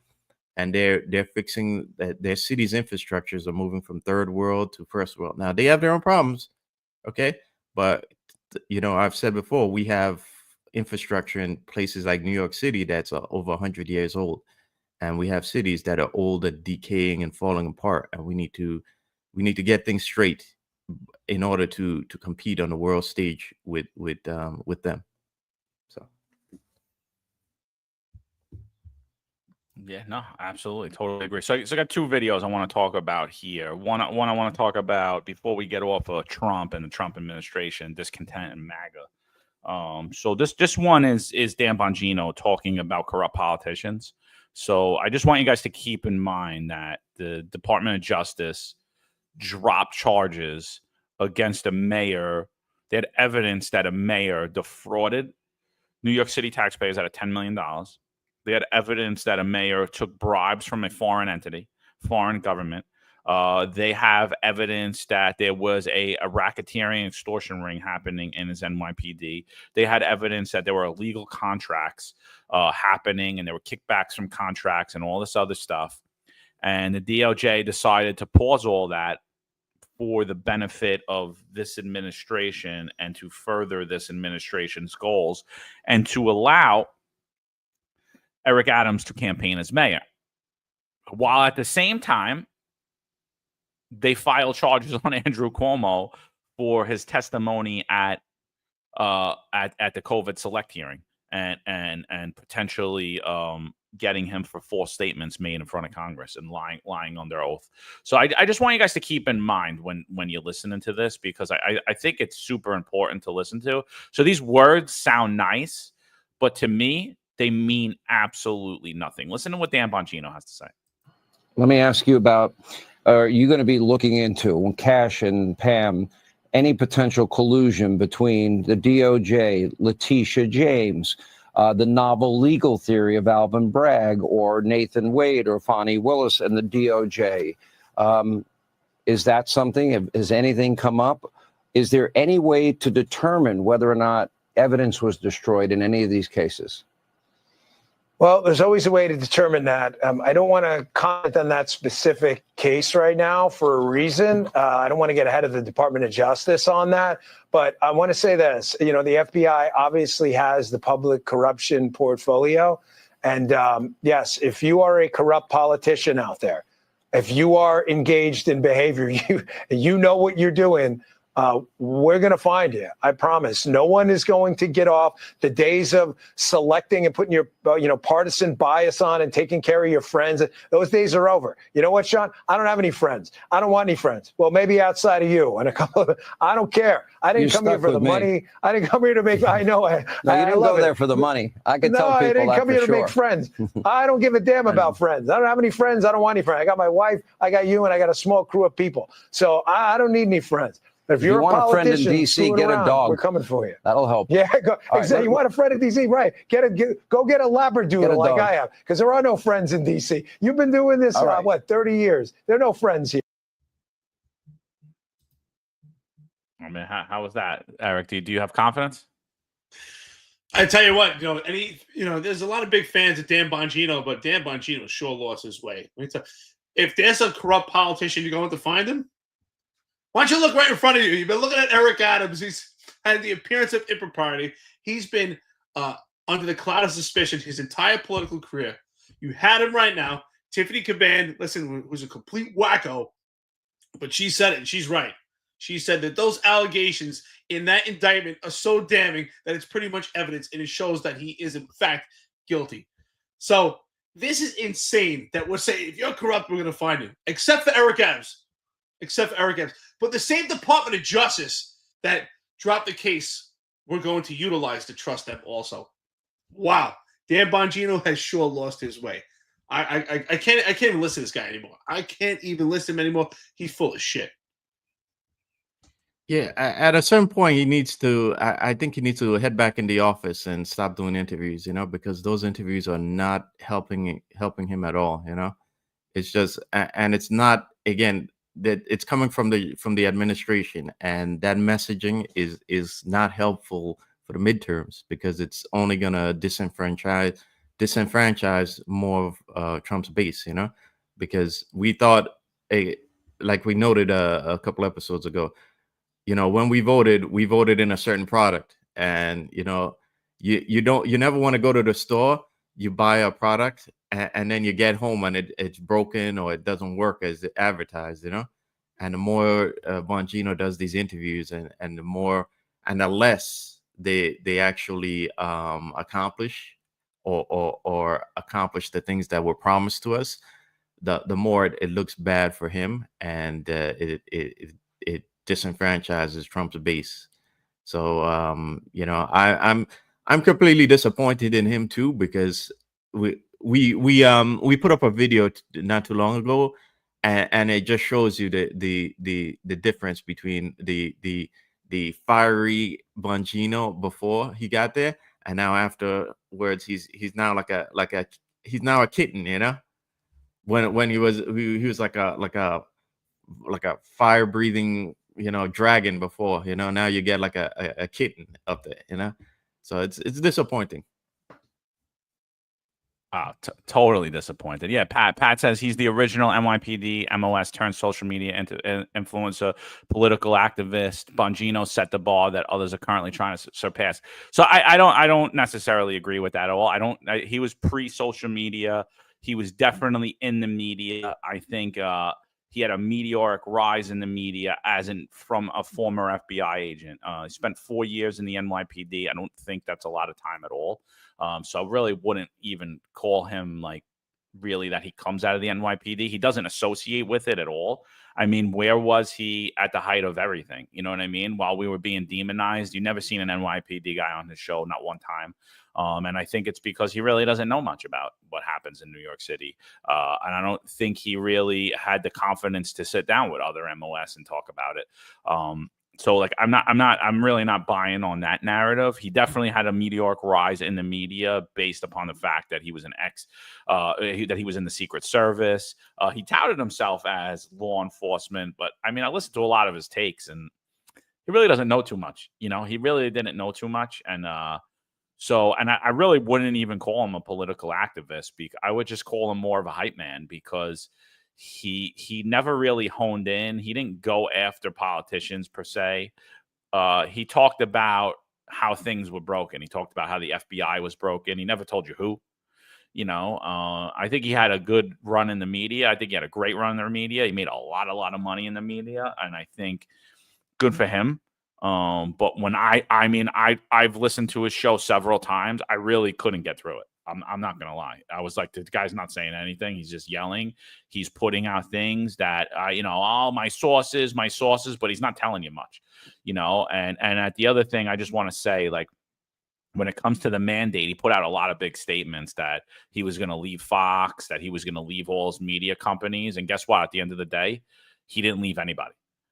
And he fell in line like everybody else. So right off the bat with him, I was never a fan. When I came out, it wasn't, so I don't know if you're saying that we were trying to emulate Dan Bongino, but I'll tell you right now, last guy I would be trying to emulate, total coward in my opinion, and he went on, he had a good run of pushing the political narratives.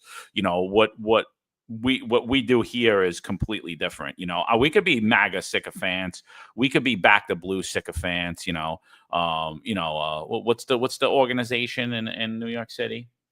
Blue Lives Matter. We could do that. We could say that we're Blue Lives Matter and everything's great and never help any of the MOS that go through anything, because that's what Dan Bongino did. Tell me one cop he's helped out. Tell me one person he's helped out. Tell me one take he's had on any situations in New York City or the politics in New York City. I never heard it one time. Tell me one political elected official that he's called out in New York City. I haven't heard it one time, not once. So I don't think so. I think he's a talking head. He went to become a talking head. He built his persona up of that he's a law enforcement expert, and I would say he's anything but that. And I think you could see it clear as day with his takes on a lot of things. I got a video here about Palantir I want to talk about, but before we do that, let's just get on Dan Bongino real quick, because I just, another thing, like Marlon said, he was a lion, and now I don't know what the hell he is. Let's listen to this. I'm not going to listen to the whole thing. It's a long video. Speak up. You're running out of time. You know who you are. 723-24, right? What is that? Who's he talking about? What did he say? You know, I don't know what he's saying. He's not saying nothing. Who's he going after? What politics is, what side of things is he on? Who's he coming after? Was he coming after Eric Adams? Like, who was he coming after? Shout out to, by the way, just want to say shout out to Patrick Donahue. Oh, you put the video on? Yeah. Before you put the video, because Patrick Donahue, I guess he fired back after your response. Says, clarify. He embraced the power of social media to enhance his personal brand via tweets, political and social commentary, NYPD, and the rest of his professional resume. Yeah, I think I think you're spot on in this comment here that it's more about Dan Bongino, building Dan Bongino. I think the same thing. I think he lacks a law enforcement experience, but boots on the ground as NYPD. I think he had 4 years complete on the job. Didn't do anything astronomical. Someone also said here they can't even find him on the 50A. So I'm actually going to do some digging around. I appreciate that comment, but I don't think he has a great law enforcement background. Definitely not an expert. And John, you're spot on. His comments are very vague, who he's actually pointing at. And now we see he went from lion to lamb. Yeah, absolutely. Let's play just a little bit of this. This is like a hype video for Dan Bongino. Nobody has resigned over this. No one. I have an important message now, too. This is directed at the people who know. The people who know about the fights to get more assets for President Trump. The people who know about his elevated threat level. The people who know that the security footprint wasn't adequate to keep this man alive and safe. I'm asking you as a friend, as a former colleague. Life is calling, man. It's time to pick up the phone. Big people do big things. Small people do small things. The courageous are going to speak out. I don't want to hear lectures about, oh, my pension and my... I resigned and walked away from my job, and there was no guarantee anything was ever going to come out of it because I believed in something bigger. So you can spare me the lectures. You'll probably get whistleblower protection. Go get yourself a lawyer and speak out now. You're running out of time. Life's calling, man. Pick up the phone. Threat and this potential sniper, at least we can block the line of sight so they can't see what they're shooting. Sometimes it's the best you can do. They didn't even do that. They just let the line of sight threat exist. And the counter surveillance vulnerability assessment, which is a piece of paperwork the counter surveillance team looks at, that'll show that they knew that was a vulnerability, and yet they did nothing about it. They basically let him get shot. Why weren't there sufficient Secret Service poststanders at the site? Why were you relying on other DHS agents rather than specifically trained Secret Service agents at the site to protect the guy with the biggest threat profile you have? Can anyone explain it? The life of the former and potential next president and changing and altering the history of humankind as we know it by potentially losing the next former president and causing a civil crisis we haven't seen in decades. This isn't the time for bullshit or cutesy time. So I had Eli Crane on, the congressman from Arizona, that was enough of that. But like that's my point. Like what did he say there? He's talking about saying that the security wasn't accurate around the shooting. And this is what he did about the Epstein files. This is what he's done about everything. He generalizes everything. And now he's there. And he's saying that everything that happened during the Trump assassination attempt is fine. It was everything that you were told is accurate. And Jeffrey Epstein killed himself. I mean, Yeah. You know, there's a bigger problem with a lot of these guys that like, it's like, yeah, I'm sorry. Let me know if they're doing some gardening work outside. So let me know if the background noise is becoming too much. But there's a bigger problem here with a lot of these influences. To me, it seems like they've lost that fire because they no longer have like the Biden administration there. You know, if these guys were actually, you know, actually had like positions and a message, then wouldn't you even though Trump is still there, wouldn't you still continue with that same, wouldn't you still be consistent? But it seems to me when I look at the larger scape of these influences, and Dan Bongino, sure, he's no longer an influencer. He's a policy administrator now. But to me, it seems like they've kind of lost something there, because Joe Biden is no longer there. But if you believed in those principles, and if you were a principled person, wouldn't you still be in the fight, even though your side is there?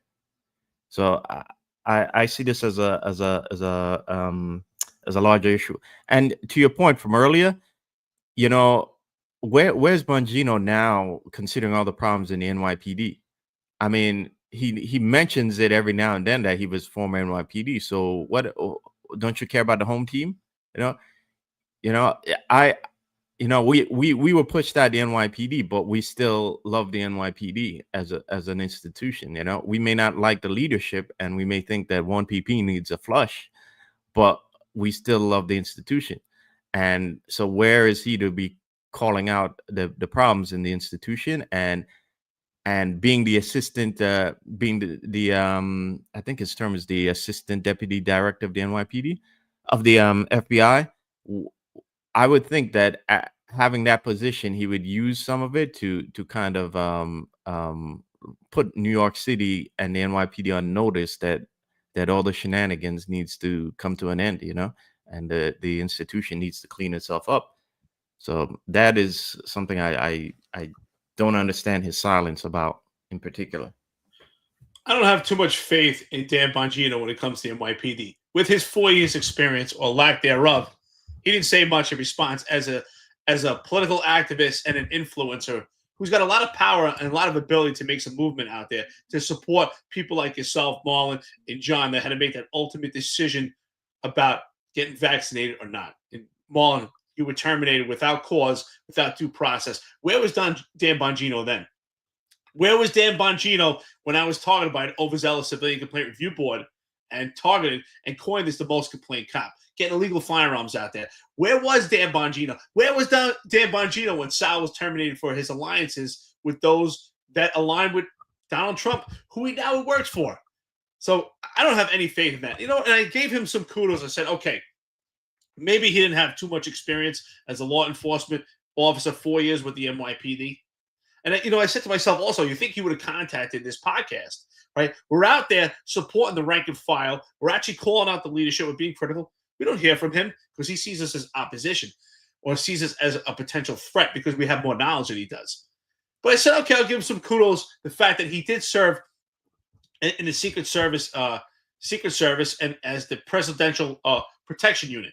So he has experience straight on to actually make a correlation and explain how that was a faulty job because of DEI and what happened at the attempted assassination of Donald Trump. And he was pretty adamant and expressive back then. But we see the real Dan, right? Because Dan Bongino is really about himself. He's an influencer for himself. And that's what we see what's going on right now.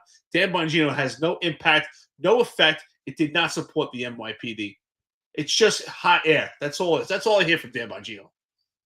Yeah, so I just asked Grok, how long was Dan Bongino NYPD police officer? So I want to retract what I said, because according to AI, Dan Bongino was a New York City Police Department NYPD officer from 95 to 1999.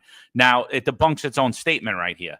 Serving a total of 4 years. He began as a police cadet in 1995 and became a full-time police officer in 1997. Working in the 7-5 precinct in Brooklyn until 1999. So he actually was not a cop for 4 years, and he might not even been a cop for 2 years. So he might actually had less than 2 years in. So he's no more than 2 years, though, 97 to 99.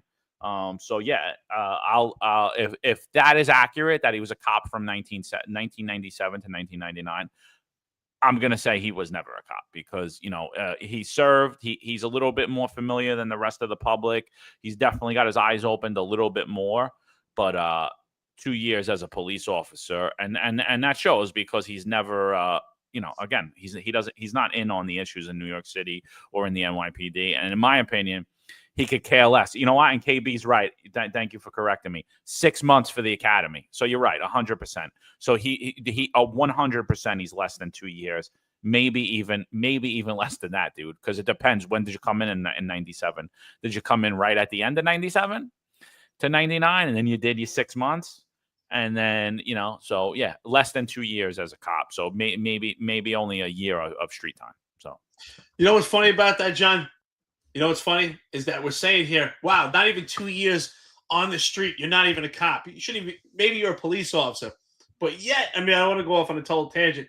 Yet we had people with the right connections who made detective with 18 months on the job. Just think about that. We're saying not even 2 years, you're not a cop. But we had some names, some big names, maybe related to Dermot Shea with 18 months on the job, become detective. Quite interesting. Don't want to go off on a total tangent, but I think that just validates and that solidifies the point. With less than 2 years on the job, you're not a cop yet.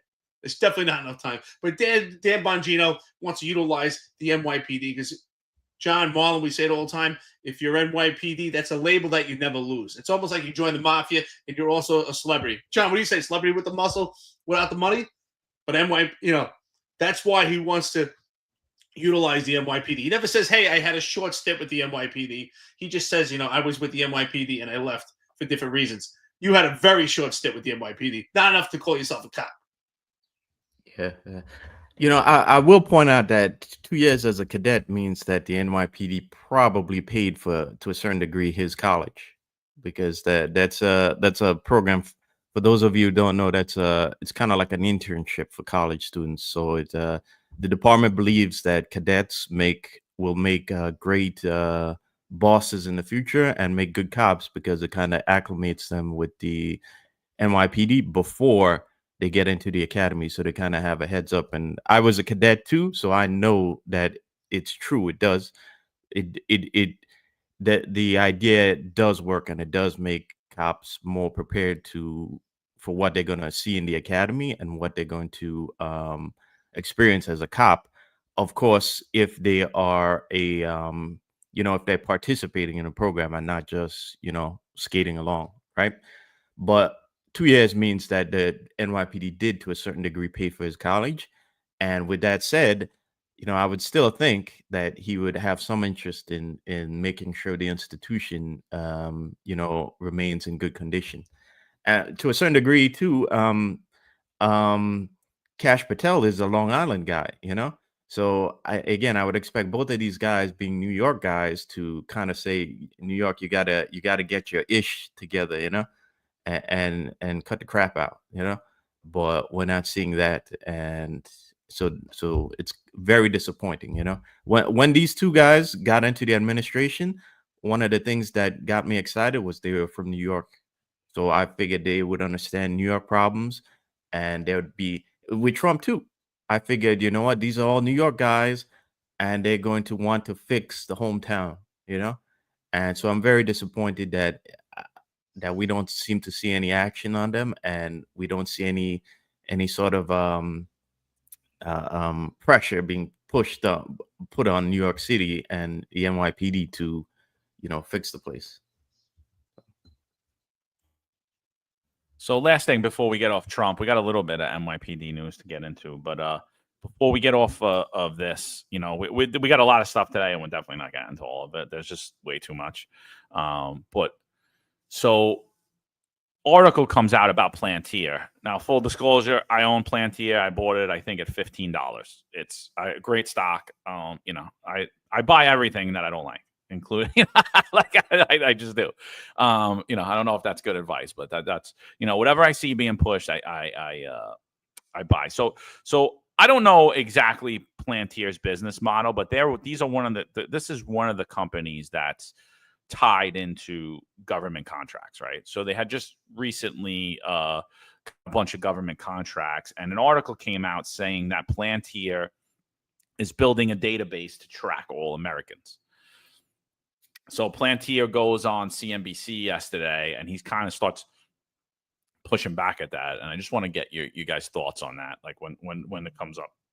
The Palantir platform, despite what you might read at the New York Times, is actually the most secure, the hardest platform in the world to manipulate and change. Of course, any technology can be abused. But if you wanted to abuse the technology, if you wanted to use the deep state to unlawfully surveil people, the last platform on the world you would pick is Palantir because of the granular way we segment and put together and the security models and the access control models that are in Foundry natively, not a built-on addendum. And by the way, that focus on civil liberties is making us really rich, which drives the woke, pagan, religious practicing, Neanderthal thinking people who ignore technology absolutely nuts on the right and the left while we're building value. By the way, I asked for permission before I went nuts from our wonderful, slightly conservative and highly substantive partner. And he gave me permission to embarrass him. He didn't realize it'd be this embarrassing. I think it comes with the territory. These are my views, not his. Okay, so Alex, let's get into that. New York Times has an article. Here's the headline. Trump taps Palantir to compile data on Americans. They paint a pretty Orwellian picture of what you and the Trump administration are doing. Over here, I picked a random engineer and I said, we have a contest. Find all the technically absolutely erroneous things in this article in 90 seconds. And I picked a random engineer. I was like, well, how many do you think you could do in 90 seconds? He's like, well, 15, 20. But leaving aside the technical, look, it's probably wrong. hard Is that for what you're them, saying? I'm sure. Well, it's not. Well, first of all, on the tech side, it is so ridiculous. I read the New York Times. It's literally like I'm a dyslexic. They might as well be hiring me to do a spelling bee. So, maybe they just have friends who are tech bros, but they can't hire on a meritocratic basis. I don't know. So that's up to them. We have a contest. Find all the errors in 90 seconds. I think somebody will find 50 or 60. But the more important thing is we are not surveilling Americans. We are not building a database to surveil them. And if you wanted to do that, the last platform in the world you would buy is Palantir. And don't believe me, go look, spend 10 minutes and look at the architecture of our product, 10 minutes, and then see how ridiculous that is. By the way, writing ridiculous shit in a highly charged environment is dangerous. And the New York Times should take responsibility for the danger they're putting out in the world. There really are people who believe that crap. Well, they believe that. One thing that's true, though, is that you have increased your contracts with the government, and that has accelerated so under the Trump administration. Of course, but by the way, even there, a mathematically somewhat moderately literate person would say, okay, well, they're increasing in government by 45%. That's pretty baller. How are they increasing in the U.S. commercial? 71%. Are we building a database to conspire against our own people in the U.S. commercial context with no sales force? So we're winning. Yeah, great. You know what? Tell everybody we're winning. We are winning. And by the way, we have a rule of 83 why we do it. Basically means we don't have or have basically a net sales force, and we're winning. And we know why we're winning? Because the product is the best in the world. And you know what the Trump administration is actually doing? Every other government in the world is doing, because everyone wants to beat China, who's not China, is buy the best product. What is the best product? They're not buying our product because they like me or they like my speeches. Honestly, he's wondering why he has to buy the product from me too. They buy it because I'm going to make your company really, really financially strong, more secure, more efficient, increase the revenues. Why does the U.S. government buy the product? First of all, it's a product. It's not a waste of time service BS thing that can be abused. By the way, we lost so much revenue in the last 20 years because people wanted to buy things that could be abused. It's really hard to abuse Palantir. You could do services. Who knows what? First of all, this guy's insane, but you know what? Kudos to you, John. You bought the right stock. This stock is going to make money. So Palantir is a software-based company. It's a U.S.-based company that actually analyzes big data analytics. And also, of course, what's the big thing right now? Artificial intelligence. That's where everything's going. So that's where you're making money, artificial intelligence. Do I believe they're surveilling Americans? Absolutely, I do. And the fact that you keep saying that they're not, to me, is another indicator that they most likely are.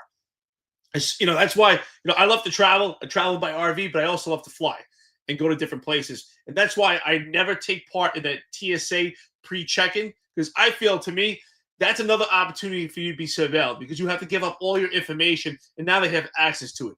Do I believe that they're utilizing artificial intelligence to surveil Americans? Absolutely. I think so. And this guy right here, I wouldn't trust this guy as far as I can throw him. This guy is a complete maniac. But yes, do I think they have the tool and the power? Are they utilizing it? I sure do. Yeah. Palantir plays a major role in the kind of the expansion of the police surveillance state that we've talked about in the past, and a lot of police departments like ours, the NYPD, does use Palantir for a fact. So it's a discussion that we need to have about, like, how far is too much with this company, and, like, you know I I've said in the past that I don't think America should try to beat China at its own game of state surveillance on people, and how much that the amount of cameras and tracking that's happening in New York City is kind of like disturbs me. I mentioned on Friday that the city is now, they're not going to put cameras on top of street signs. So your no parking sign or your alternate parking sign could in the future have a camera on it too. So not only do you have cameras on the you have speed cameras, you have the red light cameras. Now you'll have a potentially have a camera on a parking sign on every block in the city, and it's just obscene that this is happening. But what's powering a lot of this tech underneath it is Palantir. Palantir is kind of like the data aggregator that's using AI to pull this data and then to make certain assertions about the data. But yeah, I also talked about in the past about the abstract economy, and this is one of the things why I voted for Trump.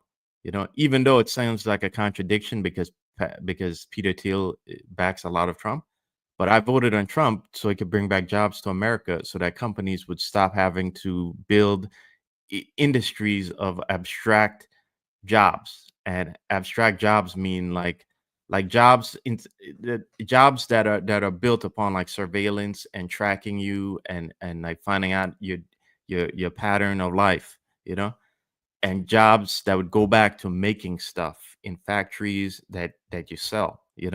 If we had more of those, I think we'd have less companies like Palantir. So something to keep an eye out, and I'm willing to bet we're going to be having a lot of talks about Palantir in the public space as time is going on, because I'm going to make a prediction here, right? So you guys, if you're into investing, you might have noticed that a company called Circle just had an IPO yesterday, right? Circle is a company that builds. They have a stable coin on the market called USDC. USDC is effectively the digital United States dollar. And what's going to happen is they're merging the bond market onto stable coins. Basically, the more stable coins in usage around the world, the more treasury bonds the companies behind them will own. So basically, they're making up for the loss of demand in the treasury market, right? But what's going to be underneath that, behind all of that, because if everybody has USDC, you need to find out how will you be able to track taxes and spending habits and all of this stuff, and money laundering with digital money. Well, you need something that can aggregate the data. And one of those things is going to be Palantir. So we're going to be talking a lot about Palantir in the future as we head further into a all digital future and a future of digital money. So keep an eye out on that. Charlie says you're in the weeds, and I totally agree with him. Well, Charlie, I just gave you some investment advice, by the way. But I'm not a broker, so do your own research. I gotta say that, otherwise the FTC will get us. Do your own research. That's not financial advice, but wink, wink. Well, I'll tell you this, Marlon. I've been saying this for the longest time. I've been saying this for 2 years now. That policing is moving completely to artificial intelligence, and that's why they don't care about this whole DEI movement and removing everybody. It comes down to really making money, because they're going to move policing completely to artificial intelligence. So there's no doubt in my mind that NYPD is utilizing Palantir because the entire force and throughout the nation is moving towards artificial intelligence. It's not just a supplemental issue anymore. It's going to be taking over policing. There's no doubt in my mind that's the way policing's going. And that's ultimately why they don't mind having a vaccine mandate, removing everybody. Even this whole DEI movement geared towards artificial intelligence. That's really what's going on when it goes down to defunding the police. That's where the money's at, AI. Yeah, so I mean, he didn't describe anything. I thought he was very defensive about it. So I thought that was just a horrible interview. And honestly, if I would have watched that prior to investing, I probably wouldn't have invested in the stock because he didn't even describe what it was. He just said I could give this to anybody and point out 10 things. Like he was very uncomfortable in that interview. It wasn't a good interview. I'm definitely going to check out this circle. I'm sure Eric Adams and Kaz and Pat Gordon are very happy because Grindr actually IPO'd the other day as well. So, I mean, I don't know that I'm going to be investing in that, and that's not financial advice to say whether or not, but I'm thinking about it because there's a lot of dudes in New York that use it, and like I'm just wondering if it's a good like would you guys invest in Grindr? Hey, if it makes me money, I'll invest into it, sure. No, none of those. These are BS companies. Besides what they do, BS companies that could easily get because Musk also wants to turn X into like some sort of a dating network or some nonsense like that. So I heard that. I don't know if that's just talk, but I was just shocked they weren't at the open and bell, dude. Like I was just shocked. I was like, it's not there. It's a shocker. He's definitely at the after party. They was definitely at the after party. Yeah, but I'm sure Patrick Gordon does use Grindr. He's probably, hey, I'm 2 feet away. I'm here. Going back to Palantir, there's a reason why he doesn't want to talk about it. Okay, because if you go into the weeds, you'll see it connects to a lot of things that they don't want to talk about right now. Yeah, no, but I'm not selling anytime soon. I'll tell you that. It's not investment advice, guys. Not So, all right. So this just popped up like literally a few minutes ago. Just popped in my phone. I with just reading the headline, I knew who wrote it. I knew it was Yoav Gonen because he's been following vehicle pursuits in the NYPD for a few years right now. I think he's a great writer in the city. I think he hones in a lot on what the things that are happening in the NYPD. So if you guys don't remember, there was a crash involving 2 NYPD officers where they chased a car. They chased a car. They were involved in a vehicle pursuit. They never put over the air. They went into a different borough. I believe they went from the Bronx into Manhattan or vice versa. I don't remember the exact path, but they go into a different borough. The car crashes and they leave the scene and the person burns to death. Highway AIS, which is the Accident Investigation Squad, goes there, conducts an investigation of how this person got burned alive in a car or how the crash even happened. And they find video of an NYPD vehicle pursuing them. They link it back to the cops. And now, the cops are not only facing administrative charges, they're potentially facing criminal liability as well. So Yoav Gonen, I guess he's been doing research on this for a while. He actually has just came out with a video. So this comes out at 9:56. It actually was from yesterday when he wrote this article. But the crash and flames killed Francisco Guza Para, 31, following a police vehicle pursuit from the Bronx to Upper Manhattan. So this is the vehicle that was lit on fire. Obviously, crashing was a result of the individual driving the vehicle, the individual who decided to run from NYPD officers and get involved in a deadly pursuit. The fact that he crashed is 100% on him, and possibly even the fact that he died as a result of it. I mean, it was a result of his own poor choices. But when I talk about the criminal liability here and the administrative liability, they didn't follow the guidelines of the NYPD when it comes to vehicle pursuits, which is already exposes officers to losing their job. So that's one. So you have the administrative failures there. And now you have a person dead. And what we were told is that they were very aware that the car crashed and that the car was on fire and that somebody was in there.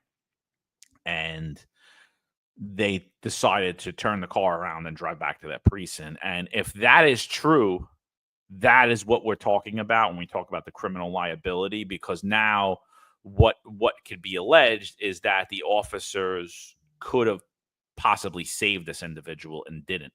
And so is that murder? No. But is there a case for manslaughter there? If that is what in fact happened, absolutely.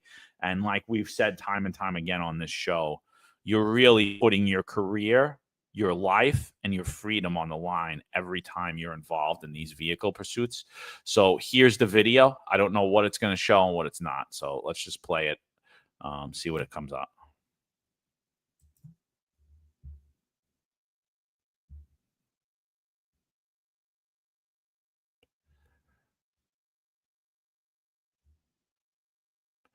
So you see they go down like an off-ramp on the highway. He crashes. Here comes the cop car. Oh, boy. So obviously the car's there. They make a left. So I'm going to show it one more time. That is bad. Crazy. That is bad. All right, so here comes the car. It's going down. It's driving. Boom, it crashes. It's right there to the right. And you, if you, I don't know if you guys could see, right? If you look there, you could see the flames. Oh, you can see it right now. You can see it right away. See the flames right there. And so there's the cops. They stop. I mean, I see the flames. John, I see it. You can see immediately when that car crashed, the flames ignited right away. So, I just want to say this, right? So there's a comment here. It kind of goes into what I want to talk about, and it's from Dark Side of the Moon. And obviously he's being facetious, but it's funny, because it's true. He says, "I thought pursuits were allowed," right? So before I even go into why I want to talk about that, I want to piggyback what John said, right? So John said, ultimately, the driver of this car is responsible for his own demise. Is it sad? Is it tragic? Yes. But he's responsible for his own demise. He decided to flee and evade the police. He took it upon himself to drive erratic and cause his own demise, led to the loss of his life. Is it tragic? Is it horrible? Of course it is. Is the cop responsible for him losing his life? I don't think so in any way.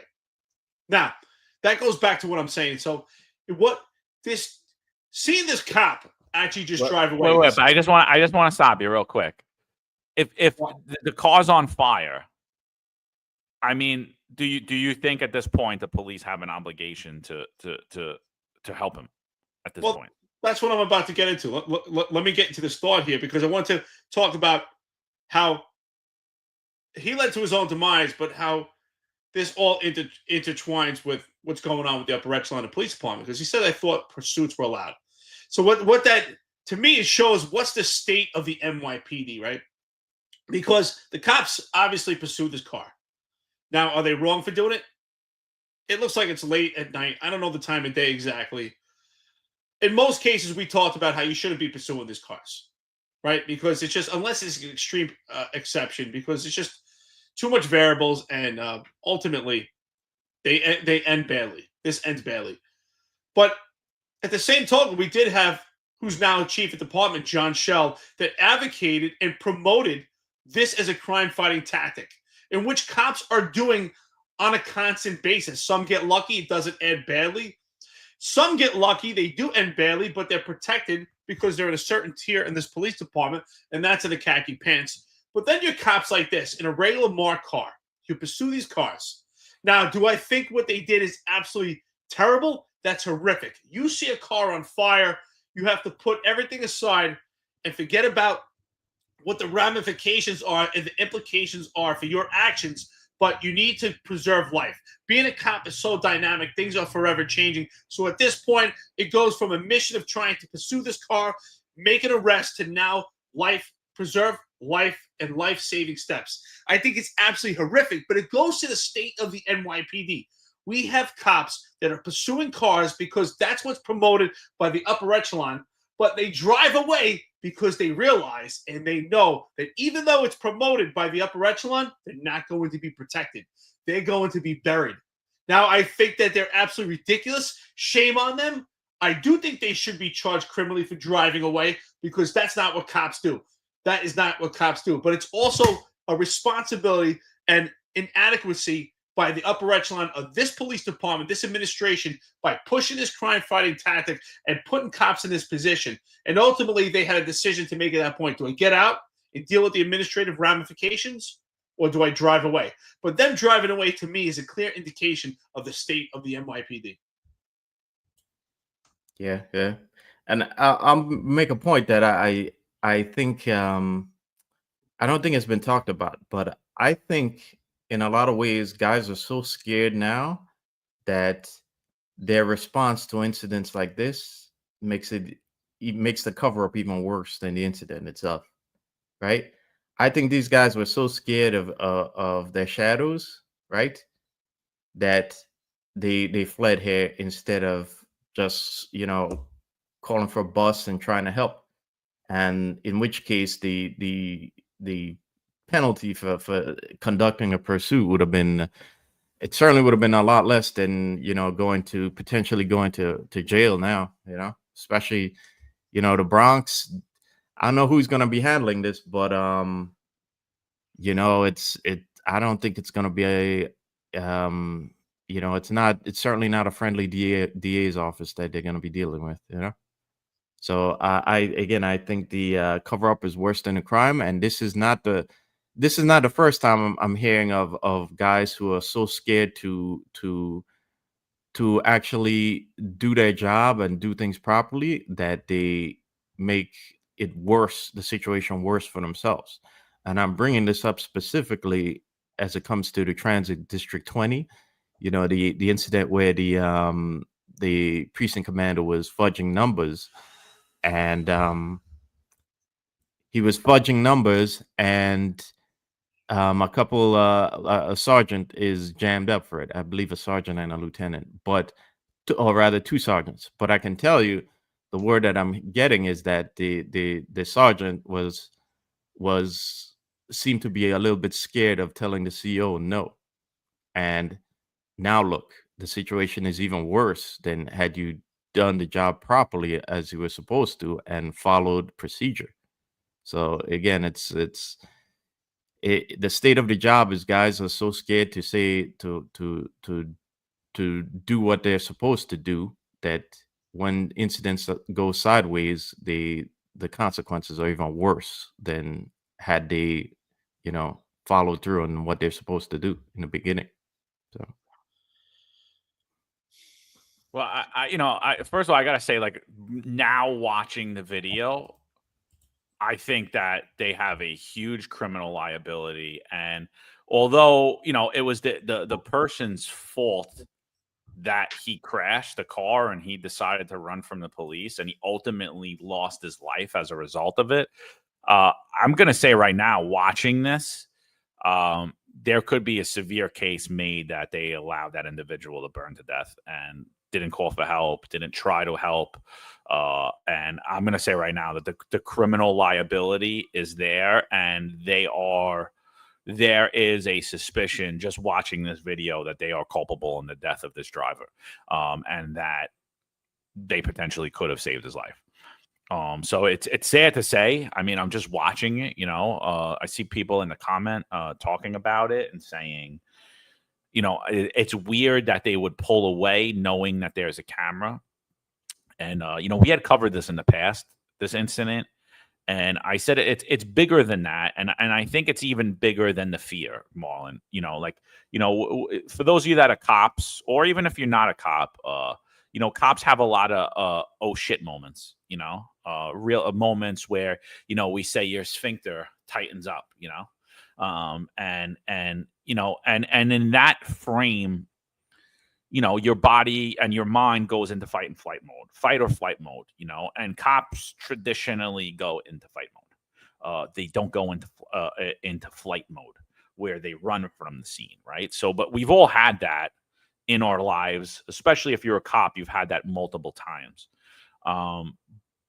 But I think that our training and our knowledge of what happened stopped the flight mode from happening, right? Because even if you were so scared and you were like, oh my God, I can't believe we did this, you should have known that what the like you said, Marlon, the cover-up's worse than the crime, and you should have known that the covering up is going to actually lead to a criminal investigation against yourself. And yeah, because you're scared, because you chased, and because you didn't put it over the radio, are you going to get in trouble for it from the police department? Absolutely, you're gonna. But at the end of the day, you have an ultimate responsibility to save lives. And what I'm witnessing right here is them deny that responsibility. And I'm honestly, I'm disgusted by it. And, you know, again, do I blame them for the person crashing? I absolutely don't. But I mean, it should have been bigger than that. And you should have known what the hell was going to happen. And I think it just leads to a bigger problem of that. Like I said on a previous episode, you're out there playing this deadly game, this game that you need to know a lot of stuff and you need a lot of information, and you're doing it with people that if they were watching you play the game in the stands, they would have no idea what's happening. And this is what you're seeing. You see people in the starting five right now, and they have no idea what's happening, the criminal investigation that's going to ensue, the criminal liability that they're going to be held to. And because that lack of knowledge, that allows that fear to take over and make them make a really, really bad decision. You know, John, it also, like I said, I was talking about it shows the state of the NYPD, right? And I've been saying this, I say it time and time again. I'm beating a dead horse, but it's true.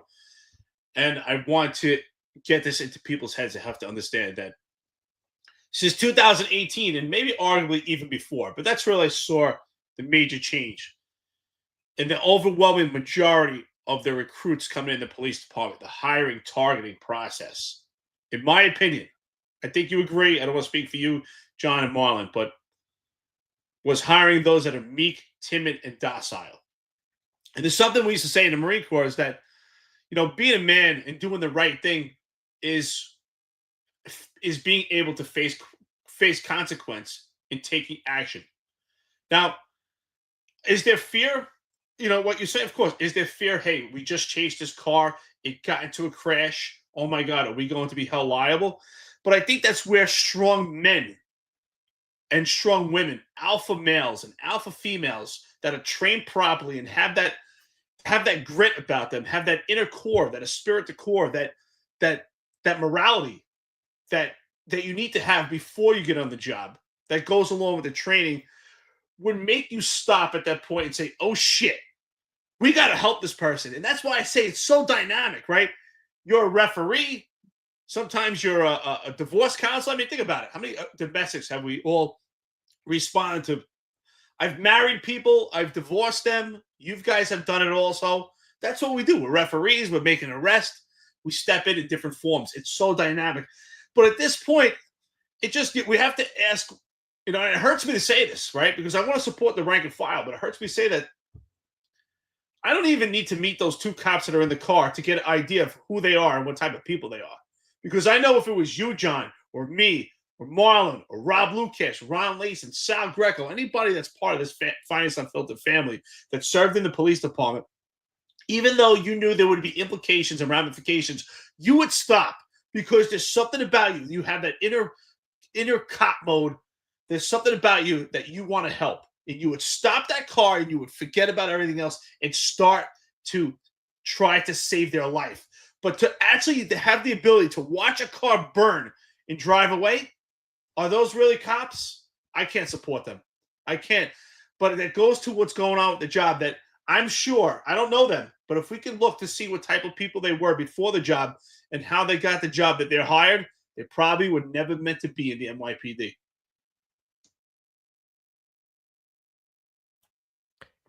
Yeah, you know, you made a point about the job hiring meek and timid cops. You know, I'll say that meek and timid extends beyond just the new guys. You know, I mean, when you look at it in terms of new guys, they're hiring guys who are they walk in the door mentally weak and timid, right?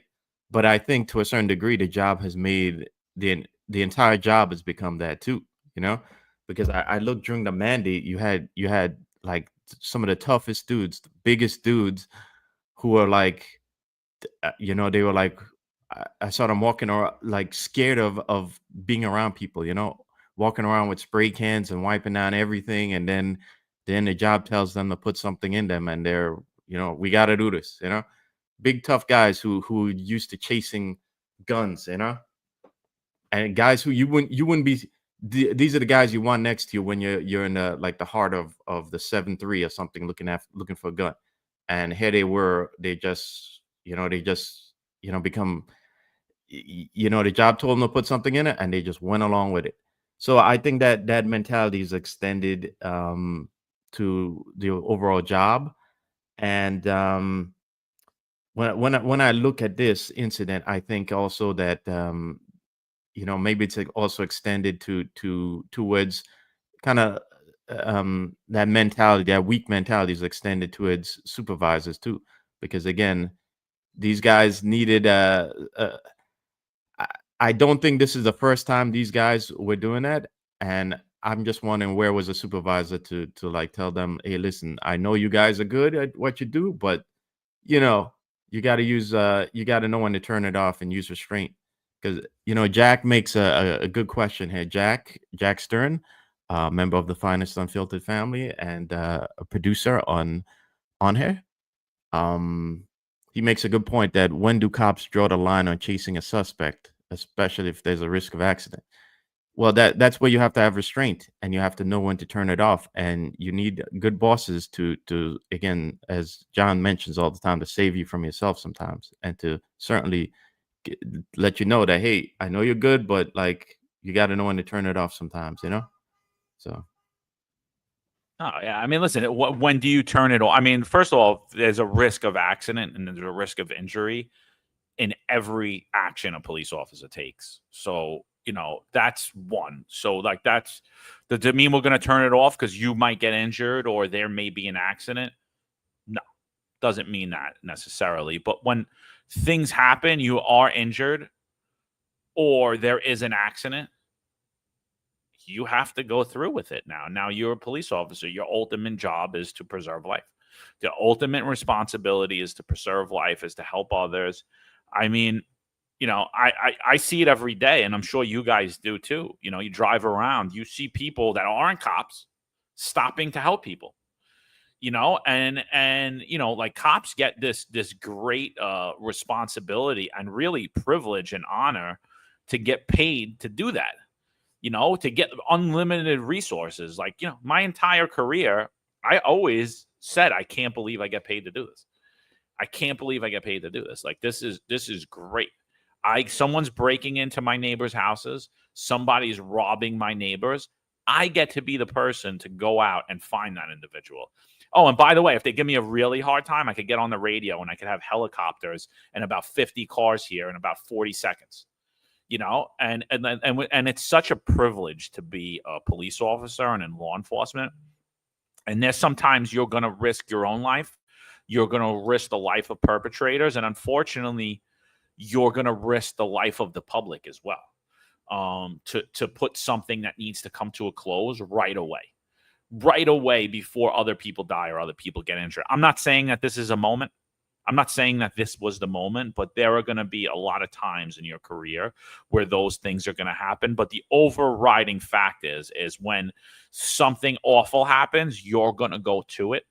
And we just watched something awful happen, and we watched that stemmed from, you know, partly from the cops. Was it their fault the guy decided to run? No. Do I blame them for chasing the vehicle? No. But now something bad happened and you ran from your ultimate responsibility, what you swore an oath to. I'm sorry, it's disgusting. I don't believe that these people should be NYPD cops, and you know, I'll pray for them. But if there is criminal culpability there, and I think that there is, it is what it is, and Hassan's bothering Ron. I'm not gonna call that, but it's pretty funny. So Ron, if you watch it, look at Hassan's comments. Oh, Hassan's comments are hilarious. He said Inspector Lacey would have had overrode the psych. You know what's crazy? Just think back to your career, right? And I say it's so dynamic, it changes. And it's happened to me.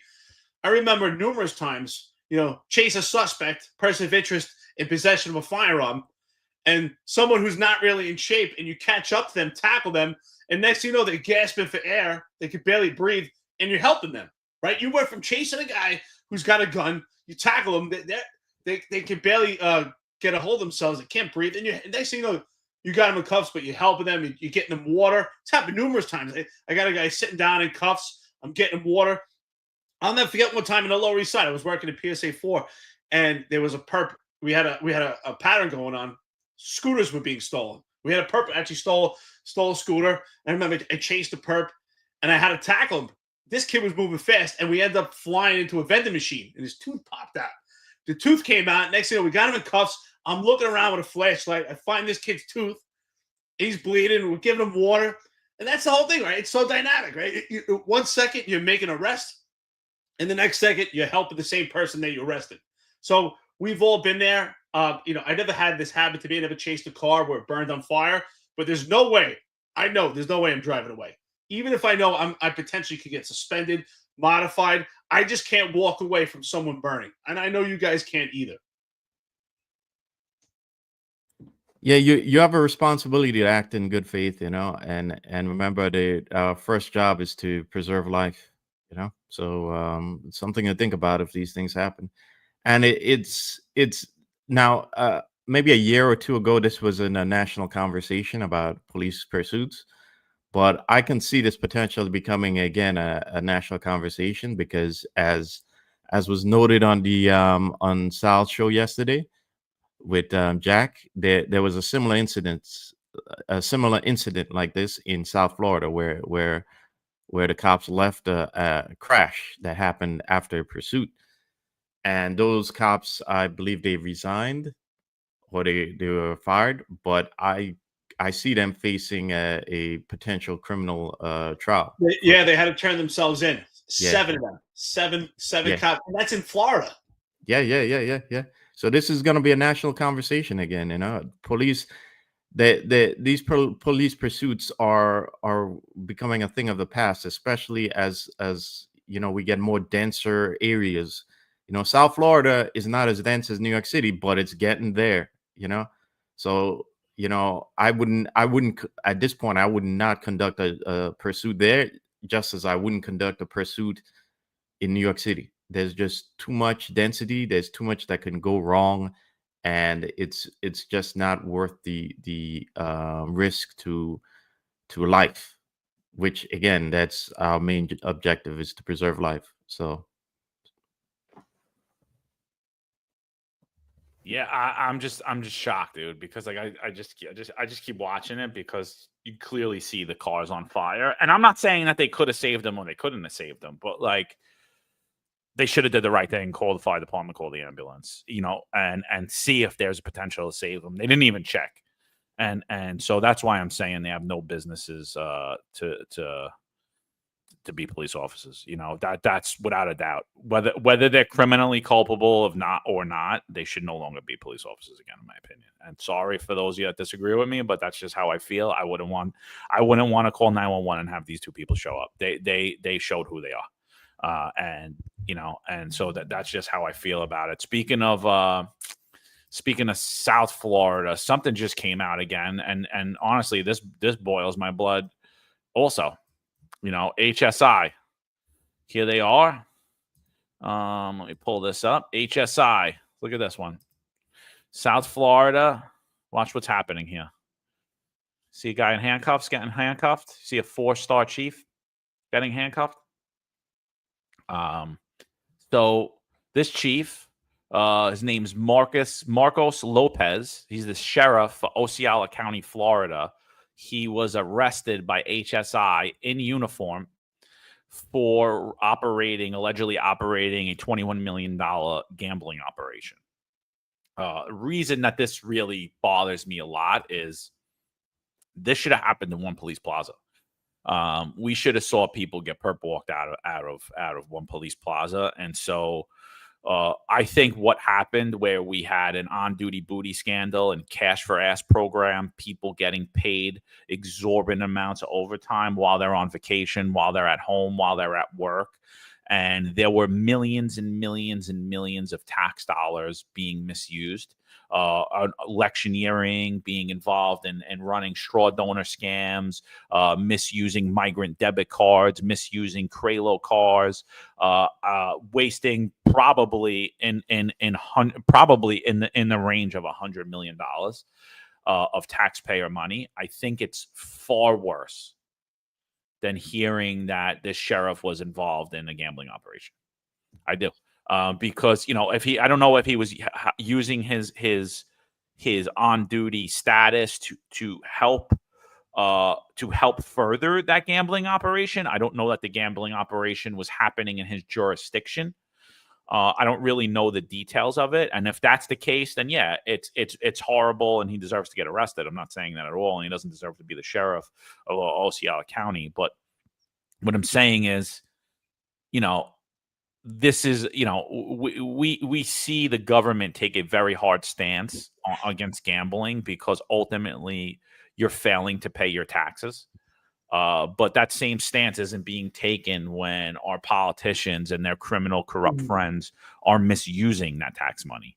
And I don't understand why that is. I think the misuse of tax money is way more egregious than running a gambling operation and just nobody's putting a gun to your head to gamble. Right? People are going to do it. Nobody's robbing you. You're going there on your own free will and gambling. So I think the whole racketeering thing's a joke, and so it pisses me off to see a person who's supposed to be a law enforcement officer misuse his outfit and his badge. But when we see it the other way, where they're misusing hundreds of millions of dollars of taxpayers' fund, absolutely nothing happens. But yeah, we should have saw this in One Police Plaza too. Brother, I'm so happy that you made this reference. I didn't actually know this story till now, so I'm glad you actually put me up on this. I gotta laugh. Because Rob Lukash, who is in Florida, finds Unfiltered family, outstanding leader, says, I'm applying there today. So I hope you could get a spot there. They could use a good leader like yourself. Rob Lukash, no cash. We'll be in charge soon. But John, I think you're right. I think you made a great reference, a great comparison here. What other comparison do we also see? If anyone has an opportunity, there was a captain recently terminated from the New York City Police Department for sexual harassment. Quite interesting. While Jeffrey Madry, the former chief of the department, the NYPD, went off into bliss as there's an appearance of impropriety and an allegation that there was a cash for ass program where a lieutenant got more than $200,000 in overtime, apparently to his benefit, and yet there were no ramifications and no implications for that, and he just goes off into bliss. Ironically, while a captain in a separate incident, completely separate, was terminated for sexual harassment, and yet we have a female lieutenant who made an excess of $200,000 in overtime under the authority of Jeffrey Madry, and we didn't see any ramifications there. That is just completely insane. I'm with you, John. I said it also. I was waiting, and I said it numerous times. I wasn't playing. That if there was a perp walk for One Police Plaza, I would fly in to watch it, to be in attendance. And we've never seen it. And we've seen so much appearance of impropriety. We've seen all this corruption come out. We haven't seen a day come out yet where they're held accountable and responsible. It goes back to what I've been saying. There's 3 tiers in this police department. There's tier 1, that's the upper echelon. Tier 2, that's your khaki pants. And then tier 3, your general population. And we see how everyone is treated differently within this police department. The NYPD has a lot of power out there, a lot of footing. And it's unfortunate. Nothing has changed. Even with Jessica Tisch, this so-called white horse. Marlon, you said before about Elon Musk and, worrying about the issues in New York. Are they worried about the Tisches? Because we don't see anything change under Jessica Tisch.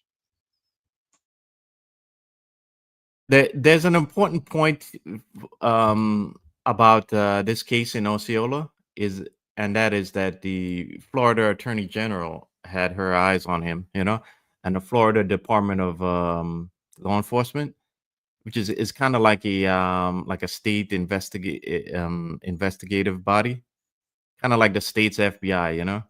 They were looking at him, and what do we see that's different from New York is that in New York State, our Attorney General is actually part of that corruption.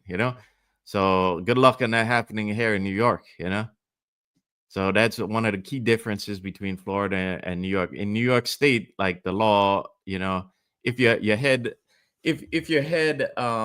legal official is the one who's involved in numerous allegations of mortgage fraud and gaming the system for her financial benefit, I don't think I don't think you're going to get the same kind of justice over here.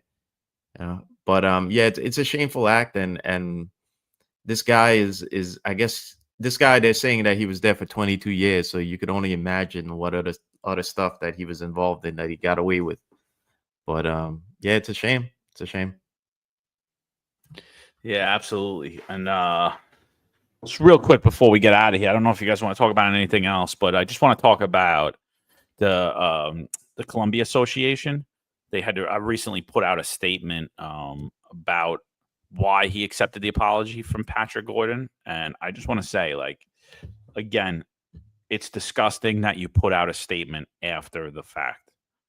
And I think, the representation there is completely lacking. I think that, the Columbia Association has not been at the height of the fraternals where the Guardian and Hispanic Society have been in these last few administrations.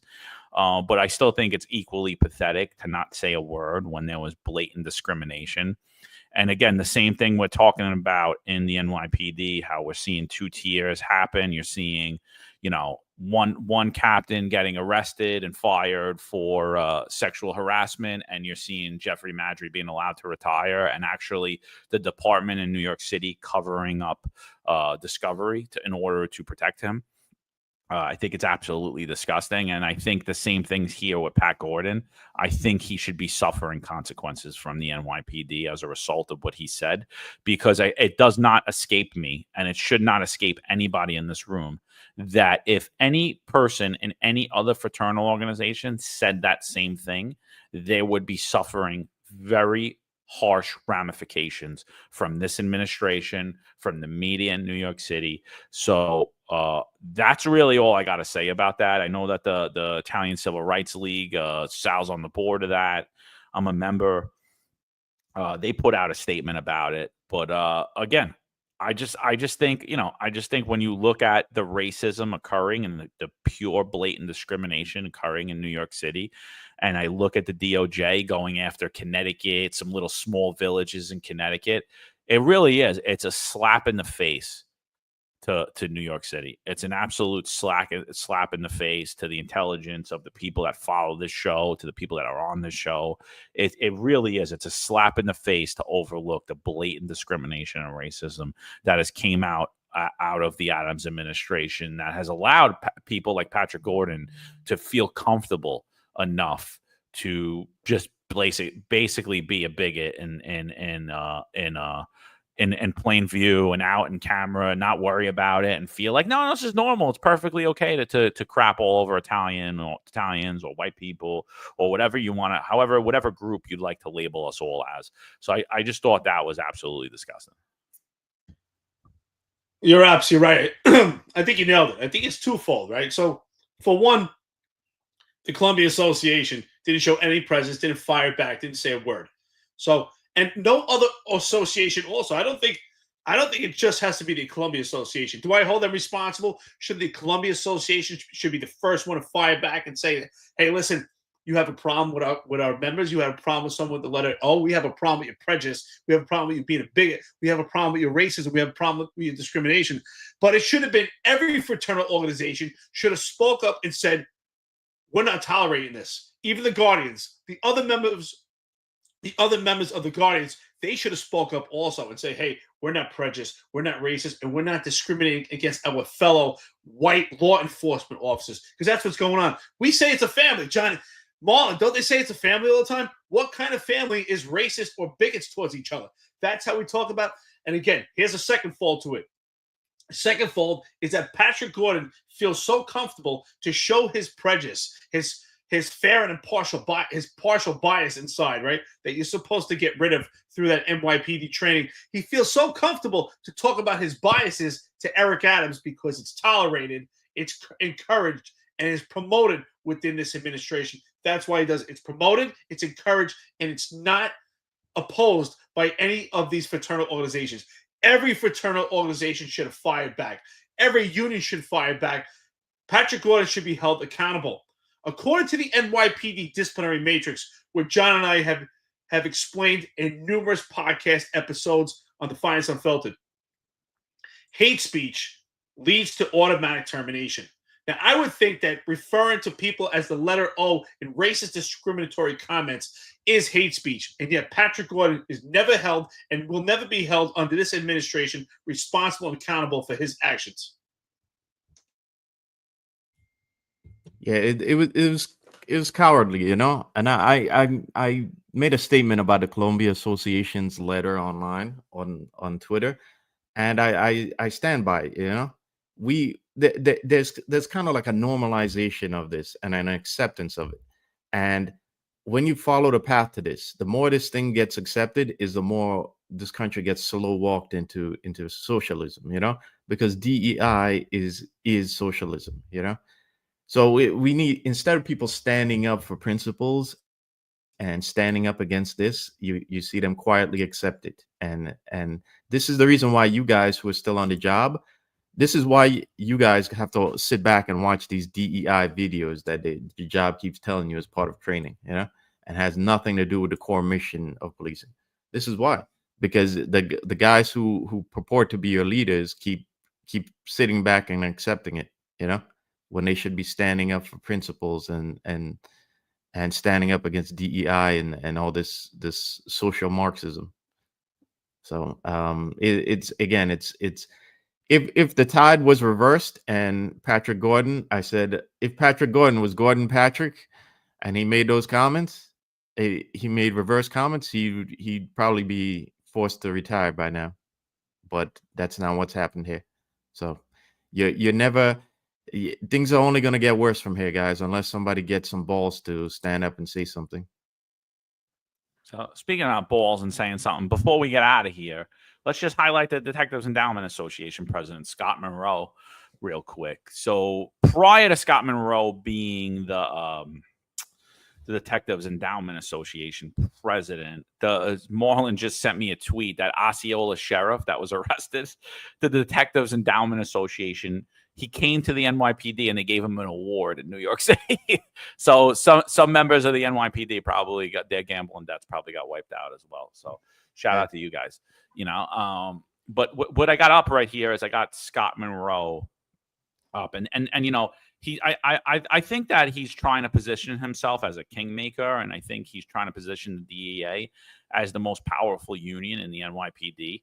And I think, you know, we're going to see a lot of clumsy stuff coming out of this because, again, I don't believe these people have any business negotiating contracts or endorsing on behalf of their members. It should be their members' voice that endorses. You know, Scott Monroe had originally came out and said for the presidential election that he took a poll between Donald Trump and Joe Biden, and he ran a poll. He spent a ton of his members' money on it. They did the poll. The poll came out. I forget the exact numbers, but it was over 90% of the DEA voted to endorse Donald Trump. And Scott Monroe would not release the results of it, even though he went on a media tour talking about how he was going to bring his members into the political arena. So what do we see? We see Camilla Hanks in Staten Island. She was a big supporter of the How Many Stops Act, something that the DEA, while Scott Monroe was the vice president of, stated that this was going to harm public safety in New York City and harm detectives. So they rescinded their endorsement of Camilla Hanks. Camilla Hanks is a New York City councilwoman for Staten Island, in the North Shore of Staten Island. And it's not even 2 years later, and Scott Monroe and his political whatever organization, like they have these little committees that these unions put together so that they don't have to take the sole responsibility for endorsing candidates. So what they do is they pick a couple of members, they're handpicked, and they're basically told, yeah, you're going to vote for this person, and they do that. And the membership is largely excluded from that. Again, these are 5 or 6 people voting for who they're going to endorse, and really their membership is compromised of thousands of people. So what they did is 2 years later, they endorse Camilla Hanks. You know, we have a former member of the NYPD, Republican-backed candidate. He's running. They endorse Camilla Hanks over him. You also have the wife of Gerald Carter, who was a slain line of duty police officer. He was killed in the line of duty. His wife is also running on that line, and they endorsed Camilla Hanks over that individual. And so now this tweet comes out, and it's Scott Monroe and the Detectives Endowment Association, and they're there with a couple of other unions, police unions, because they want to see who they're going to endorse for mayor. And I'm going to tell you right now, I'm going to reveal it right now. They're going to endorse Eric Adams for mayor. And all of this is a big charade. And what are you going to see? You're going to see people around them and their friends and their sons and their kids and their nephews and everybody they want are going to what? If Eric Adams wins, they're going to get grade. They're going to get promotions. They're going to get easy assignments. When these guys retire, they're going to get big government jobs working for Eric Adams in the administration or in other politicians. So again, I'm just going to say right now, I'm watching everything that happened, and the unions have proven themselves even more so than they did in 2020 and in 2021. When they laid down on the mandate, they laid down during the Black Lives Matter union. They laid down while Eric Adams been making these racist, inflammatory claims against white NYPD officers. When they pushed people out of the NYPD, like Marlon and myself, and they said absolutely nothing. The reason they did that is because they want to fill their own pockets and be able to play king. And what I'm seeing out of Scott Monroe is he's trying to be the kingmaker, and it's absolutely not the case at all. He's not going to be the kingmaker. We're going to call it out every single step of the way. And when they endorse, expect the memes, expect the jokes, expect the tweets, because it's an absolute joke, and it's a slap in the face to not only every resident in New York City, but every single one of your members. It's a slap in the face. You know, I was a former delegate. I served as a delegate in the SBA. I served as a delegate in the LPA also, right? So anybody, for layman's terms, if you're not NYPD, SBA is Sergeant Benevolent Association, LBA is Lieutenant's Benevolent Association. So I served both as a delegate, and I saw it time and time again during the meetings, and they would discuss, and we're going to endorse this candidate, even though they weren't pro-police, because they would try to sell it. Well, we need to go on the Democratic line, right? Because the city only goes Democrats, and these are the people that are going to that we're going to have to work with. The only ones that we have a chance that might help the cops. Yet we don't have any friends in Albany as it is anyway. It was absolutely ridiculous. So we see this time and time again. We see it even more prevalent now, because now it's even more prevalent because in numerous cases do we see politicians that support to fund the police. They support, and if you support the How Many Stops Act, to me, you're supporting defund the police, and you're supporting just complete police opposition, because the How Many Stops Act is another inhibitor. It's another tool that curbs the police and handicaps them from actually arresting criminals, because it's a pro-criminal society.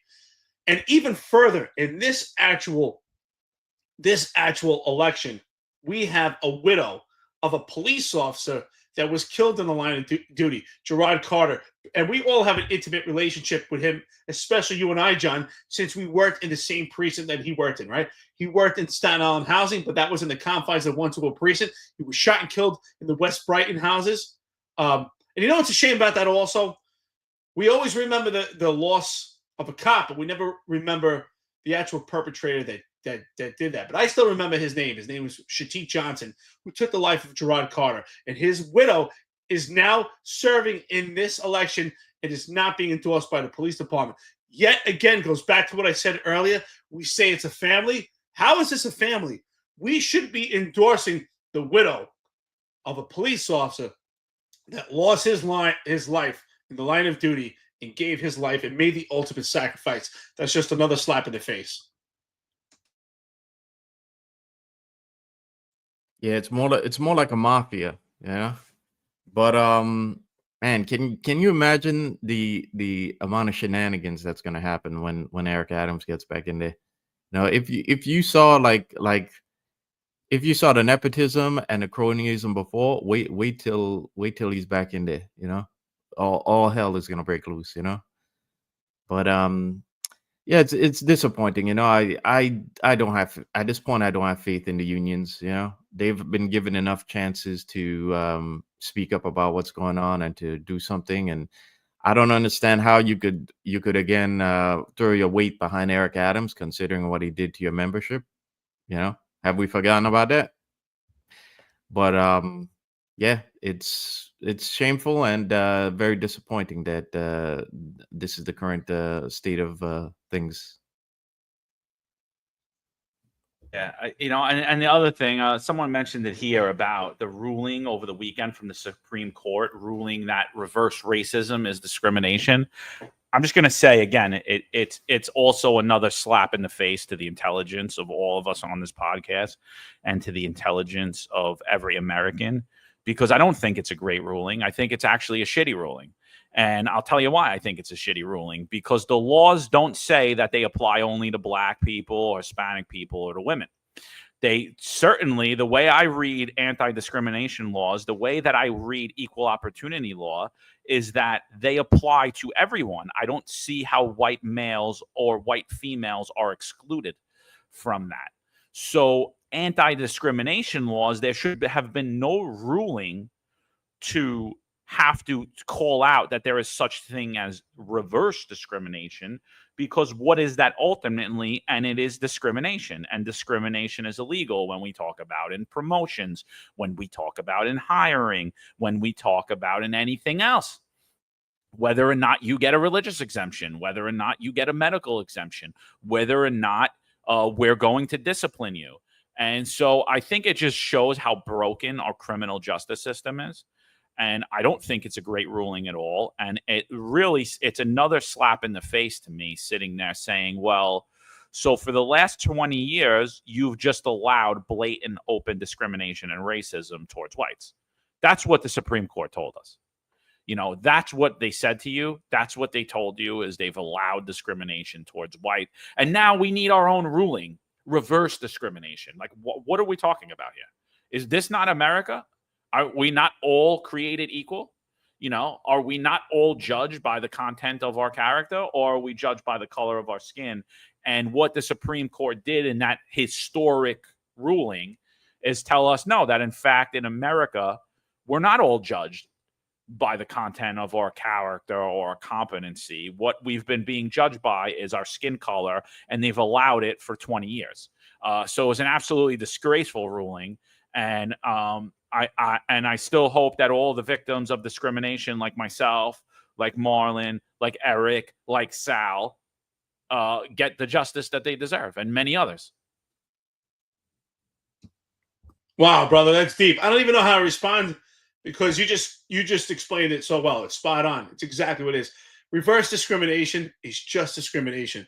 But it shows, John, honestly, at this point, and the state of our nation, no longer is the white alpha male equal. It's not the same level playing field. I mean, there are numerous talks and numerous discussions, and there's people out there that legitimately believe that Black people can't be racist and they can't be prejudiced. And even if they actually make comments or have certain views, that it's acceptable because of the atrocities that Blacks have went through in America. And my question to some of these people is, well, were you ever a slave? No. Did I ever own a slave? John, did you ever own a slave? No, none of us were ever part of that. This is something that happened so many years ago. We have to move on from that. It's just straight discrimination. It should be blanket. We're all the same. We can't cut racism with racism.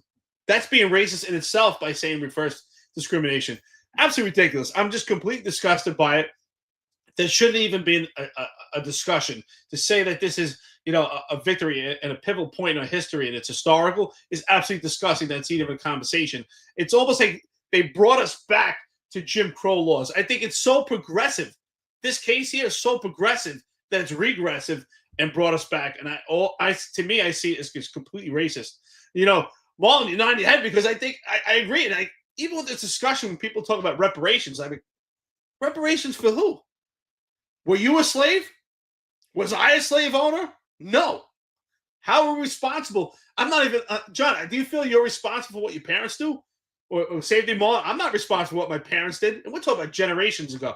I just think it's absolutely ridiculous. Yeah, and what if you're black with white ancestors? What how does that work out? This is, if you look at the way the country's been going, it's kind of normalized now. Like we said, you look at the situation in a PD, and it's like it's okay if Patrick Gordon does that, but it's not if Gordon Patrick does that. So it's been normalized in this country, and I kind of, maybe it's me being cynical, but I kind of think that this is one of the ways they want to kind of destroy the country from within it. Just create a tribalist country of people just fighting for their own tribe, instead of looking at the bigger picture of America. And when you look back at the mandate and what was going on in that period, there definitely was a kind of like a push to move us even further into that society of a segregated tribalist society. So I think this is part of the agenda to destroy America from within, and it even when we thought we would finally get past that with Trump, it still seems like the fight is still there, and we still gotta, and in a lot of ways, I'm not even sure if we're winning at this point, because you'd think this stuff would have been totally like, without the authority from the top, like the Justice Department, like the Civil Rights Division of the Justice Department, to actually like put to put cities on notice, to put areas on notice, then are we actually winning or are we losing? Because I don't think we're winning, So. No, yeah, I think that's it. We made 3 hours. I'm shocked I made it. I felt horrible last night watching the Oklahoma game. I just broke out in the chills out of nowhere. And then I went into like this cold sweat the entire night. So I woke up in like a pool of sweat, drenched and disgusting. I obviously showered, but I still feel gross just as a result of it. So I'm shocked I made it 3 hours. I'm happy I did. We had about 10,000 people on here this morning. Appreciate all you guys. Almost 11,000 actually. Appreciate all you guys. For those of you that are new listeners, please do us a favor. Go over to our YouTube at The Finest Unfiltered. Like, share, and subscribe. If you guys are on YouTube, if you could just drop us a like, we'd appreciate it. If you're not already subscribed, please do so. Turn on the notification bell. We have been experiencing heavy shadow banning for the last 6 months. And it's a little frustrating because, for a country and an administration that talks about free speech, I think I don't see a lot of it happening. And I think that people who are, like if we pushed one narrative or the other, we'd be flying. But because we don't stay out on our own and push our own narratives, we definitely experience a lot of censorship. Anything you guys want to talk about before we get out of here? No. My back is calling it quits. I think it's. But honestly, I forgot that you were sick. I know you definitely had food poisoning like I had a month ago. It's terrible, but I hope you feel better today. Get some rest out there. I know you'll be hitting the gym, probably making more grinder videos in your in your tank top in your gym. So listen, like John said, please like, share, and subscribe if you like what you see. If you don't like what you see, we're just happy you're watching. Friends, listeners, we appreciate it. Haters, thank you so much for being here. I want to say big shout out to all the Finest Unfiltered family for all that you do behind the scenes. Especially big shout out to you, Marlon. Marlon works so hard for this network. It really does some impressive stuff. Jack, thank you to the stuff you do behind the scenes. To everybody, Sal, Rob, Ron, John, of course, John, you're the glue that holds it together. So we appreciate it, everybody. Thank you so much. Marlon, take it away, brother. Yeah, thanks again, our loyal viewers and chat for always being a part of our conversation on Fridays. And Hoodmare makes a comment in there. I'm not quite sure I get your point, Hoodmare, but what we're trying to advocate on the show is that we need equal, meritocratic country and NYPD. We don't want a tribalist America where everybody's fighting for their own tribe, like in a third world country. If that happens, then, as I said before, you better learn Mandarin, because then China is going to be the world power, and America's going to devolve into a third world country. And my home country is no longer third world, but it's kind of borderline second world. But I don't want to go back to. I like America. I don't want to have to go back to it, to live. So we just want a meritocratic society here, and that's what we advocate on this platform. But again, I hope everyone has a good weekend, and we'll see you next week. Yeah, listen, guys, any in the NYPD and the unions especially, make sure you guys tune in on Monday. We're going to have Jim Walden come on. He's going to be making a pretty big announcement, I think, as it relates to public safety and improving the morale inside of the NYPD, and actually bringing an overall better functioning department and public safety ecosphere. So you're not going to want to miss Monday, and especially the unions, because I think you're going to want to hear about.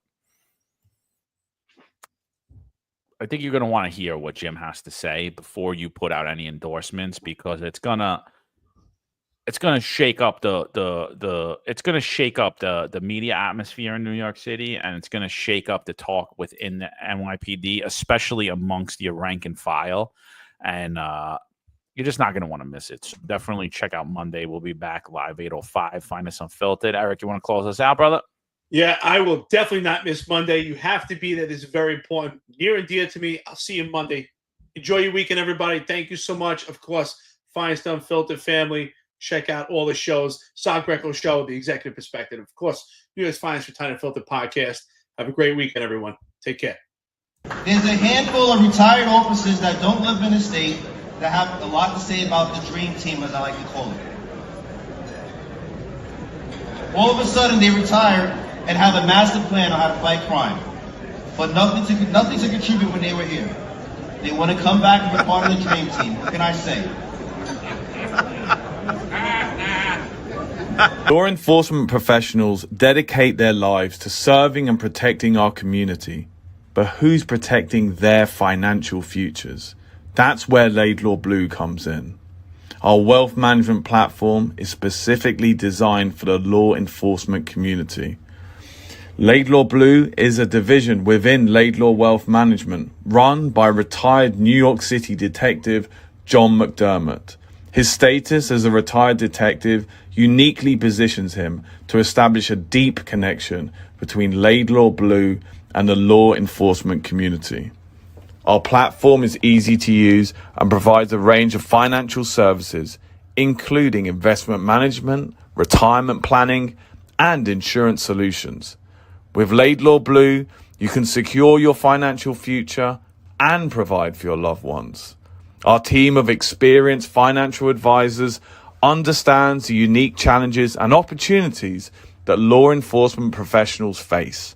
We're here to help you navigate the complexities of financial planning and achieve your goals. Laidlaw Blue. Secure your financial future today. Book a meeting using the QR code displayed, or call us directly on 888-901 Blue. That's 888-901 Blue.